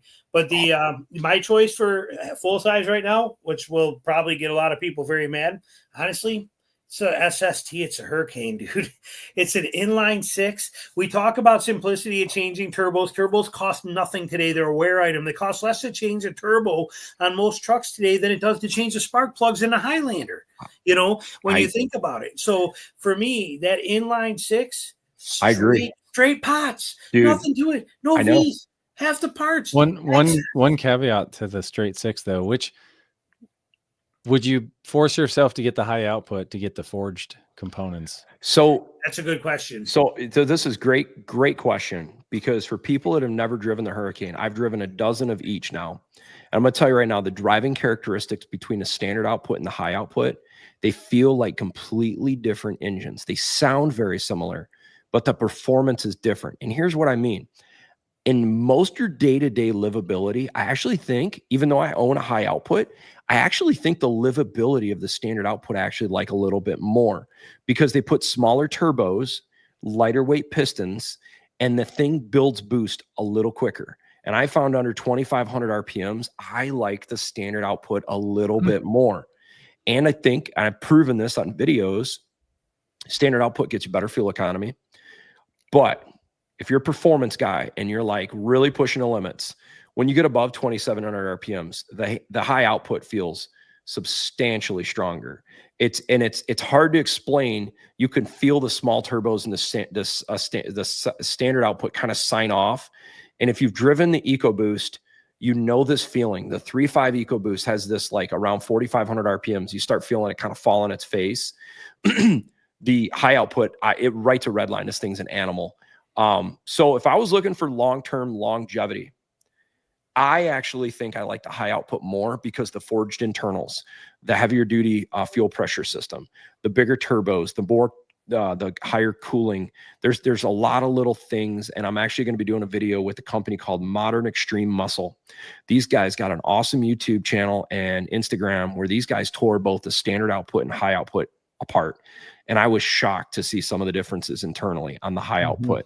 The other thing I like about the high output, and I know you guys are like, oh, you're being biased because you got an RHO. No, I truly, if I wish that they offered an RHO with the standard output, I might even consider that, in full fairness. I think because it's an awesome engine. But what they're doing with JB4 and like these Barger tuning and stuff, these guys are literally putting out 600 horse at the wheels with a piggyback tune. They're putting out more horsepower at the wheels than a TRX and a Raptor R. It's insane. I mean, when they get more tuning, I don't think it'll be out of question. People are going to be making 1,000 horsepower with these things. I'm convinced of it, because the Hemi or the Ram has had the ZF 8-speed trans, which everybody agrees it's the best transmission for reliability and performance. And so you got a good trans, a Dana 60 rear axle. Like Jason said, I'm a big fan of the Hurricane right now. It's the most impressive powertrain in the half ton right now. It's just not going to get you the best fuel economy. Yep. Yeah. Now, here's a question for you guys on that Hurricane, because it comes up in every comment. But you own one, Barry. And actually, we'll just put it this way. If any of your cars, when's the last time, other than when you're changing your oil, you actually use a dipstick to check your oil? Yeah. So 100%. Through the middle of my interval, I never just go and pop the hood and just check the oil. I don't. I really don't. I have no problem with the digital gauge. With that being said, the oil change process, I think this next oil change, I'm going to do it myself, because I specifically want to go through the heartaches that I hear about people complaining. And I personally have friends that are having issues where the oil light is saying it's over full, drain the oil. That's super annoying. This has to be serviceable. And if they make this difficult without the dipstick, I think that's a huge turnoff for truck owners. With that being said, and I talked about this in another video, I don't have a problem not having a dipstick, because I've had a few trucks where dipstick tubes have broken off the side of the engine. And when that happens, it's a monster job. You're dropping the oil pan. And if you can't get into the dropping the oil pan, you're pulling the motor up. It just sucks. And so the fact that it doesn't have a dipstick tube, I don't have a problem with, as long as it's reliable. That's the key. Yep. If it's not reliable, dude, screw the sensor. That's terrible. What about you, car guy? Well, you're in your Sequoia. You got some miles on there. Do you check the oil on it regularly or no? Yeah, sometimes. It's not as often because I've had it for so long. There's no collapsible lifters. There's nothing.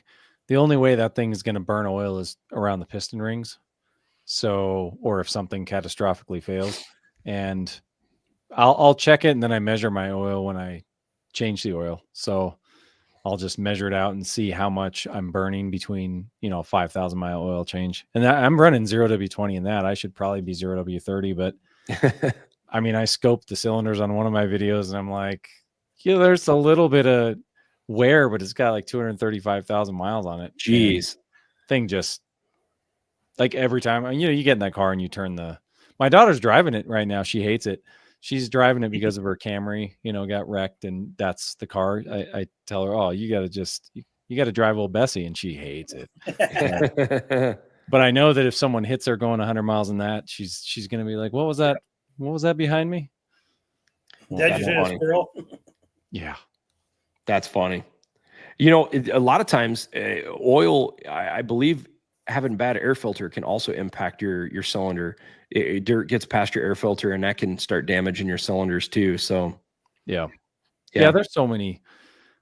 It's weird. All of the new vehicles that have all these problems, I see oil burn in some of the new vehicles. That part of it is you get direct injection and then you get all that buildup in the valves. Even the new Toyotas that have port and direct injection in that 3.5, the car care net pulled that engine apart, that Tundra engine, and he's looking at the back of the valves and they're all like starting to build a mountain of carbon behind there. I look at mine at 235,000 miles with port injection. It's like just perfectly clean. Awesome. I put like 85 octane in this thing. Like I am not nice to it, So it's just, I don't know, man.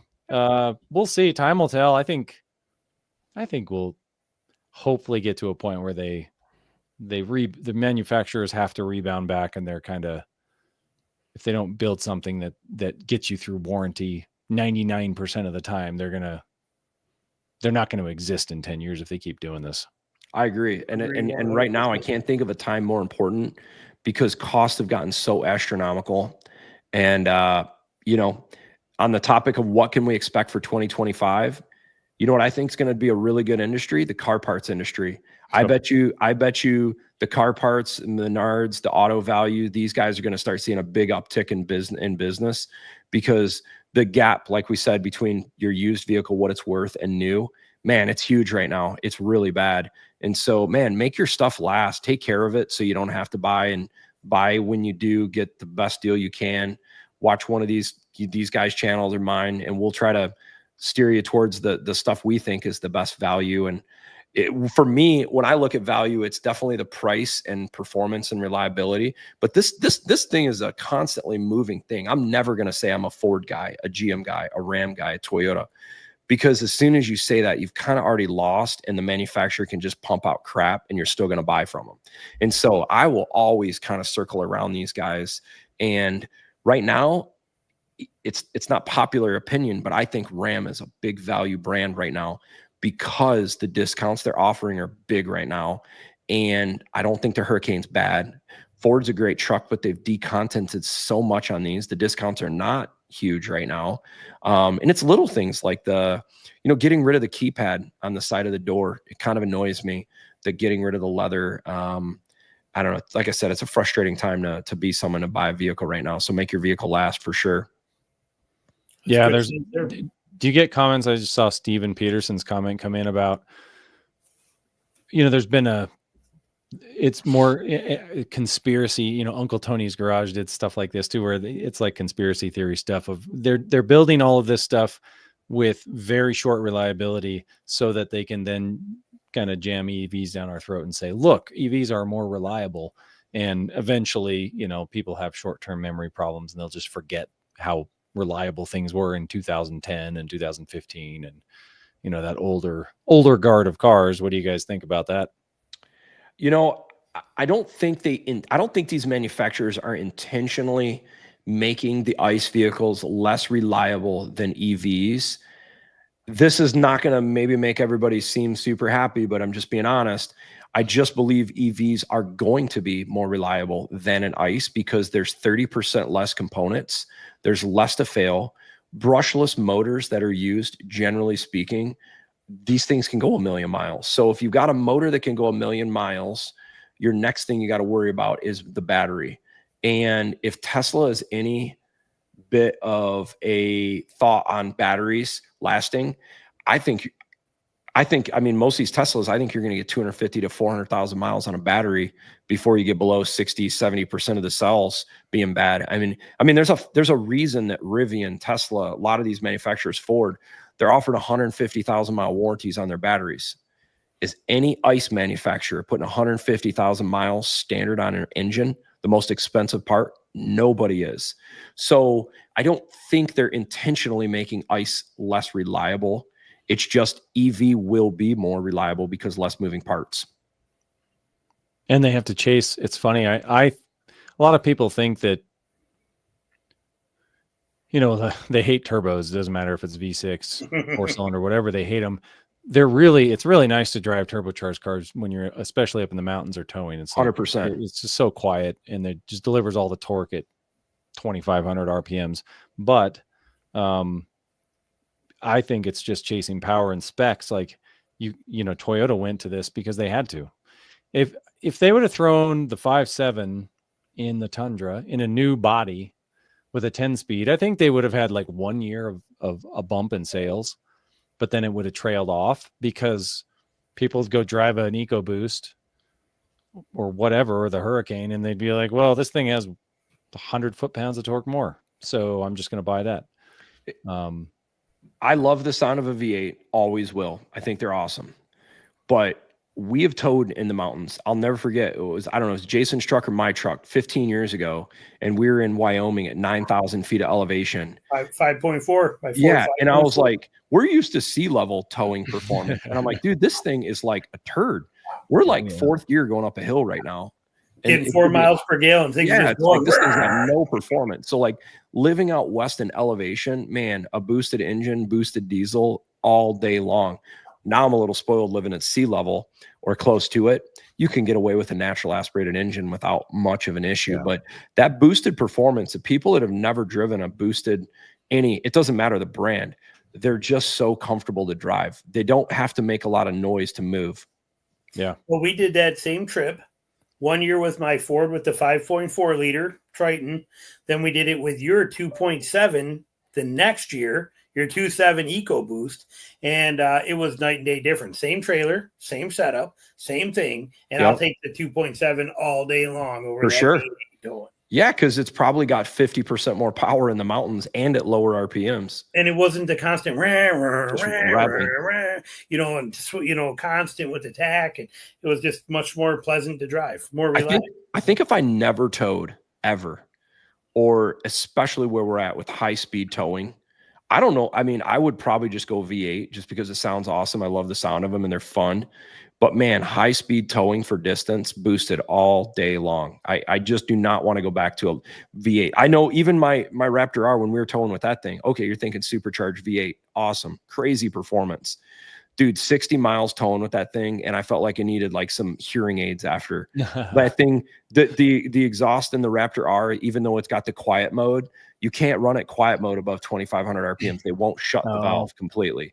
They'll let you do that on the 3.5 EcoBoost, not the Raptor R. So hearing that thing towing for 60 miles is like, dude, this is brutal. I mean, your ears felt like they're bleeding. Yeah. And for the EV thing, it's funny because like I'm totally against EVs. I don't want one because they don't fit my world. They're heavy. It's a battery. They have no range off road. I can't use them for what I do. They serve no purpose for me. But with that said, when you talk about the reliability standpoint, I have got rid of all my electric chainsaws, all my electric weed whippers, I use a robotic battery powered electric lawnmower that does it by itself. I've switched everything I have to electric and got rid of everything else gas wise, and not without any concern. The reason I did it is I don't have to deal with gas. I don't have to deal with maintenance. I don't have to change anything in it. I don't got to change spark plugs. I don't have to take it in to have something fixed when the carb's gummed up. I don't have to do nothing, Yep. A lot of those small engines, I think, are incredible to performance. Especially like if you just need a small handheld like leaf blower, the electric ones are awesome. Like I did just recently buy a Red Max new leaf backpack blower, and I looked at electric, and to get an electric one to put out the CFM of that, there really wasn't one for a backpack. But for handhelds, man, it'd be really hard to go get a handheld gas blower at this point. The electric ones are just incredible. I used an electric chainsaw first time over the weekend. They work like a champ, don't they? Oh my gosh, that was awesome. It was quiet at night. And I'm like, you're not like firing up this 2-stroke, waking up neighbors like I'm cutting wood in the dark. It was awesome. Yep. Yeah, man. Going back to towing with a V8, I still tow with a V8, but it's interesting when you stress an engine up. That's why TFL does these like gauntlet tests. Just going out of Denver, we head up Floyd Hill and you're just uphill for like an hour. And I'm always amazed. I'll be towing my boat or whatever. And I'm in, this old Sequoia with kids and just loaded up. It's stressed, but it's just going to go. It's going to do like 55 and that's it. And then I'll see a brand new F-350 pulled over, overheating, pulling a camper, like I see these $80,000 trucks pulled over because it's like, did they test them on like day after day after day at high elevation under stress? And that's the only thing. It's like they run great. But I had an EcoBoost. I had a 2017 EcoBoost and same thing, a 3.5 in a Expedition. And that thing was awesome towing a 30-foot RV until it wasn't. It was like halfway up Ike Gauntlet. And then I was getting all the messages on the dash, the head's overheating. Jeez. And it basically just limits your speed to like 40 miles an hour. So if you got in the boost for more than like, if I got in the boost and went like above 65, maybe 60, 65, it would just immediately overheat. And that was kind of they had to upgrade the intercooler size and all this stuff, but it's like they could do it. They just tend to have all these little quirks with them. And what's tough is, the one thing I've heard in automotive industry, like Ford is an example. They try to please every customer. So like you see as an example, like if you look at them as a brand where they offer like so many engines or so many trim levels or just the drive modes, like the drive modes, I think are a home run because you can really tailor in what you're doing for that scenario. But the reason I bring this up is your scenario going up Ike Gauntlet. I think the Ike Gauntlet is the ultimate test for showing reliability towing. With that being said, how many people go up the Ike Gauntlet of people towing? Yeah. Think about it. Not enough for them to worry about. I mean, I'm 43 and I've never went up the Ike Gauntlet and I tow 5,000 miles a year. And so am I the average buyer? So like then at that point, if you design for that one scenario for 1% of your customers, if it adds an extra $5,000 in design to that vehicle, man, that's a lot of cost for 1% of your buyers. You know what I mean? Yeah. And so I don't know what the right answer is. I think if I was going to live in a Colorado area, watching TFL and their Ike Gauntlet testing is like amazing. But that's why I have tried to do my testing stuff here, sea level, because I think there's 80% of the country that probably is more aligned with my towing stuff than an F450 with 45,000 pounds at 60 miles an hour trying to break 8 minutes. That's an awesome record, but I'm also not trying to buy a truck that can win the Le Mans in 24 hours. I'm just wanting just the average day to day. And I think it's what's great with YouTube is like someone can have a channel that kind of gears it towards different uses. Like look at Jason, what he's doing. He's in the swamp every day. There's people out there wanting to get a truck or an off-road vehicle that is good at swamp off-road capability. Yeah. And that goes for the transmissions, thinking about TFL and their testing. Transmission coolers in all these trucks have gotten worse. And the manufacturers keep telling us, no, 280 degrees is fine. Like, you don't trust us. It's fine. And I'm like, my Sequoia's towing a boat at 200 degrees, like 210 max, because it has an external cooler. Yep. And you can't tell me that any of these new fluids are magical. And all the new metals are just, it's magic. It's like vibranium, right? We're in Marvel world now. These transmissions and the fluids, we've never seen anything like it before. And it's funny because this is Ford right here. You're nailing Ford right now. Ford stuff runs so stinking hot. You could go buy a brand new F-350. I had one trimmer with the high output diesel. You're not even towing going down the highway and you'll be at 195 degrees, not even towing, maybe 200 degrees. But yeah. Here's a question. Do you guys think the Ford Ranger Super Duty will make it to the US? I would love to see it, but we'll never see it I agree. because this thing would sabotage the F-150, the Ranger. They're not going to take profit from those two full-size trucks. And the markets where the Ranger Super Duty is at, there's not a full-size Super Duty or F-150 there. So it doesn't take away from their existing sales.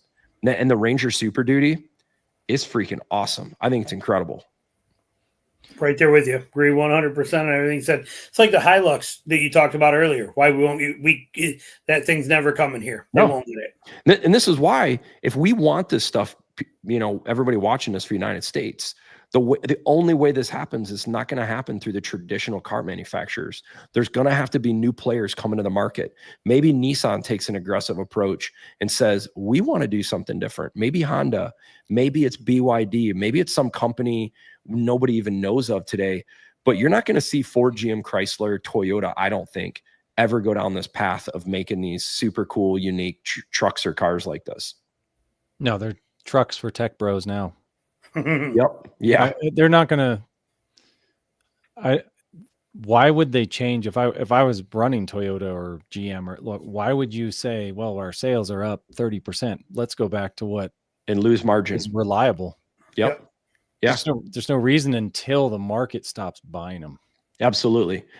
You have to have a market driver to make someone change, because at the end of the day, Ford, General Motors, Stellantis, these are all publicly traded companies that have responsibility to shareholders, and the shareholders don't want to make less money. And so, that's it. Oh, here's a question. Oh, I know this is a great comment.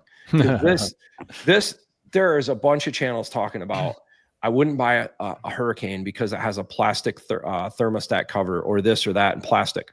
Okay. I'm going to tell you why I don't want them to go to a metal oil pan or a metal transmission pan, because I had a Ford, when I was a kid, I had a Ford F-150 with the inline 6-cylinder with a metal oil pan, and it rusted through. And you live in a Rust Belt climate like me, that's a real issue. Where is a plastic oil pan? It's not going to rust through. It might leak. It might leak on the sides or something like that. But generally, from what I've seen, I don't think we're going to see that come back, because it's expensive to manufacture that stuff. The plastic is cheap. And generally, I think a lot of these composite components hold up well. I mean, look at the General Motors valve covers. They're plastic. Look at the intake tubes. They're plastic. People aren't running aluminum tubes on this. They're running typically composites, PVC, plastics. So I don't think so. What I would like to see, though, is Ford and these, where they're doing like this aluminum, and they did this on like I think it was like 2017, 18, and like part of 19 model year, where they had like the 2-piece oil pan where the top piece was aluminum, the bottom piece was plastic. That was a bad design. It leaked, and they ended up changing that. But if you look at a new Super Duty, it's all plastic. If you look underneath RHO, it's plastic. I don't know what the Toyotas are. Maybe you guys know. Yeah, there's a lot more plastic than there used to be. Oil pan, I think, is still metal, but it's oil pan's metal. Yeah, and they still use a chain-driven oil pump. Yep. Although, but you're absolutely right. But I'm with you, Barry. I don't care either way. I mean, if I'm going off road with mine, I'll put a skid plate on it. I don't care if it's plastic. It's going to hold up just fine. And the stuff that these plastics hold up, I got no fears. I got no worries about it. Same with the thermostat housing. People are like, oh, even on my Gladiator, and then when I had the Tacoma, I had the 2022 Tacoma. Oh my God, your oil filter housing is going to break. It's going to blow apart. You got to buy 6 more of these and have them in stock because it's plastic. So I went out and I bought 2 more, and I bought I bought an expensive aluminum one, had it ready in case I ever needed it. I put 66,000 miles on that thing, changed oil every 3,000 miles, and I never once had a problem. Never once, doing it all myself. Same with my Gladiator. Never once I've never once ever had a plastic part be a problem. Yeah. Yeah, I could see that showing up for like the guys that are maybe like the hot shotting, and they're putting 250, 300,000, 400,000 miles on some of that. With that being said, if you are hot shotting and that's an issue, just fix it before it fails, and just get ahead of the problem. But I think for your day-to-day, I don't have an issue with it. And then I know like a lot of people don't like the idea of like a composite or plastic or ABS, like intake for like your air filter. Mm-hmm. There's a lot of reasons to run plastic over aluminum, because the plastics are actually better at dissipating heat than the steel and the aluminum. So it actually doesn't have as much heat soak. So I would probably stick with the plastic at that point, or whatever the OEM material is. Yeah, I think I'm split in the middle. I like aluminum valve covers and stuff. It looks sweet. Probably because, well, I've worked on enough BMWs where this is where the trend started, by the way. All the crap you see that sucks nowadays, BMW was doing this back in the 2000s. Like I used to work on those cars, and man, the valve covers, everything, they started all these trends. They started kind of the direct injection, the high pressure fuel pump, like every problem we had for inline 6-cylinder twin turbos. Yeah, all of them, right. like all the problems they had. Yep. You see it in all the vehicles now, and it's like they had to learn, but then everybody copied their bad designs. It's like, why didn't you copy the revised designs? Yeah. But they're, people just deal with it, like the inline 6 with that plastic valve cover, and it's got a big rubber gasket, and 60,000 miles you're replacing the valve cover, it's leaking, where I think that's what pisses everyone off is you see like an old Toyota V6, which is more complicated, or a V8, and like my valve covers aren't leaking at 235. Like they're just aluminum, and age and heat cycles. That's when plastic really craps the bed. That's a good point. That's a good point. But it's fine under warranty. Like 100,000 miles, all this plastic stuff's going to be probably fine for 100,000. It's like, and that's what they're going for. Sell it before 100,000 miles. Yeah. Put a warranty on it to 100. Sell it before 100, and then just move on. Yep. Man, I'm going to tell you right now, if there's a brand that I've got such a polarizing thought on, it's BMW. Up until I got a chance to go on the Nürburgring in Germany like 5-6 years ago, I just thought BMWs were the worst reliable, biggest piece of crap vehicles I've ever seen, because one of my buddies, he might even be watching this right now, he had a 335 Xi. Oh yeah. And this thing was so cool. It sounded great. It made good power. I've never spent so much time wrenching on a car like this thing. Everything was shot on this thing. Yeah. Oil leaks from everywhere, turbos, every single interface on this thing leaked oil. It was terrible. It was almost unfixable. And then I saw what a BMW and M series car can do on the Nürburgring, and I have a whole new respect for those things. They're incredible. But I've never seen a brand of car that leaks from everything. Everything on these things leaks. Yeah, they'll have you saying, I didn't know there was oil in that. Yeah. I mean, I didn't. We used to tease them and say, you know what BMW stands for? Bring more wrenches. Yeah. Because it's like all we needed was just to constantly work on these things. Bring more e-torques. Yeah, bring more. Yeah, there you go. Because they are cool if you think about it. They were so far ahead on the inline 6 cylinders and twin turbos, and they were running the ZF transmissions back then. So like that was good stuff. Dude, they're pushing those old 335s. You could JB4 them and be at like over 400 horsepower at the wheels. Yeah. And through the little ZF 6-speed and just bulletproof to like, you'd be replacing, like you said, the high pressure fuel pump, all your coils, your valve cover, like you're always replacing something, but they had forged internals and they were just like boosting and just tanks. Yep. Very cool. See, we try to catch up another few comments and kind of button it up. This is what happens when you do these. Time flies when you're having fun. Over 2 hours. That's incredible. I see a lot of comments on the oil thing with 6.2s. I saw this above. Guys, this is my comment on this. Follow the manufacturer. Don't listen to any YouTuber. We've all got insights and perspectives on this, of our thoughts on this. But at the end of the day, the manufacturer is going to be the one that is going to void your warranty or not. That's right. I mean, if I had a 21 to 24 6.2 right now, I'd be pushing the crap out of the dealer to make it right. Get it, do your analysis I'd start doing oil analysis, but I'd be running 0W40. I might get rid of it. I don't know. But I wouldn't want to push it. I wouldn't want to jump from a 0W40 to a 5W30. That wouldn't make sense. But I would probably do the manufacturer. And then, I mean, guys, if you want to, I put some information up above for all 3 channels if you want to subscribe.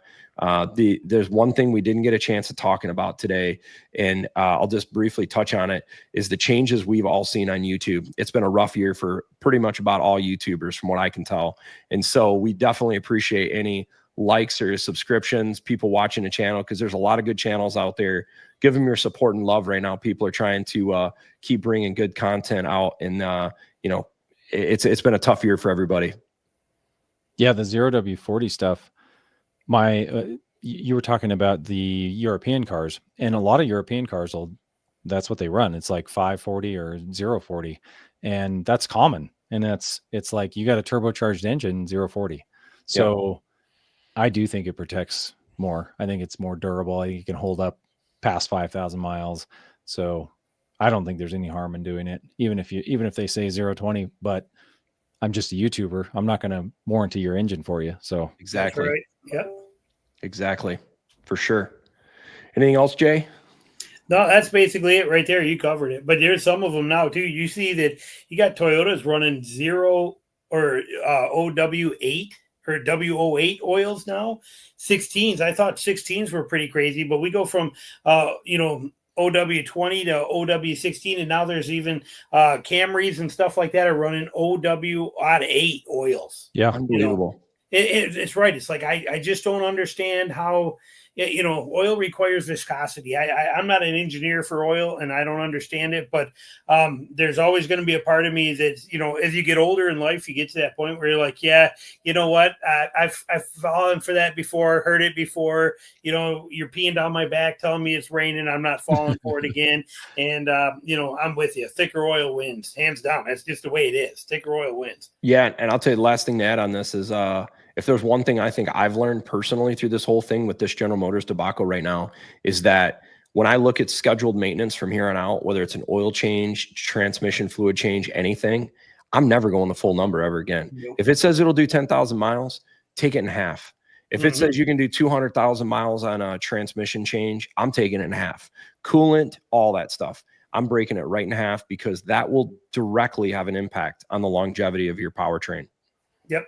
Yeah, for sure. My ZR2, when we bought that ZR2, I did the oil change myself at 1,000.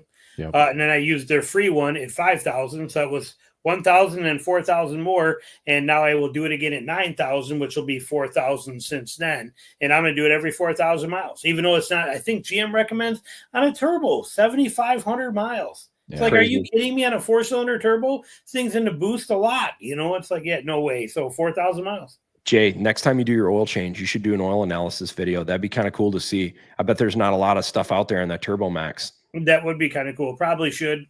Yep. I don't know if I will, but it sounds really good. It's not that hard to do, but yeah, I get it. Yeah. Cool. Yeah. Well, hey, everybody, thanks for joining. And if you like this kind of format, or you like some different information, leave your comments, because this is we enjoy doing it too. But most importantly, if you guys enjoy it and see the value, we want to kind of align it as much helping you all as possible. Yep. Cool. Thanks, everyone. Appreciate it. Had a good time. All right. See you guys. Yep. Bye.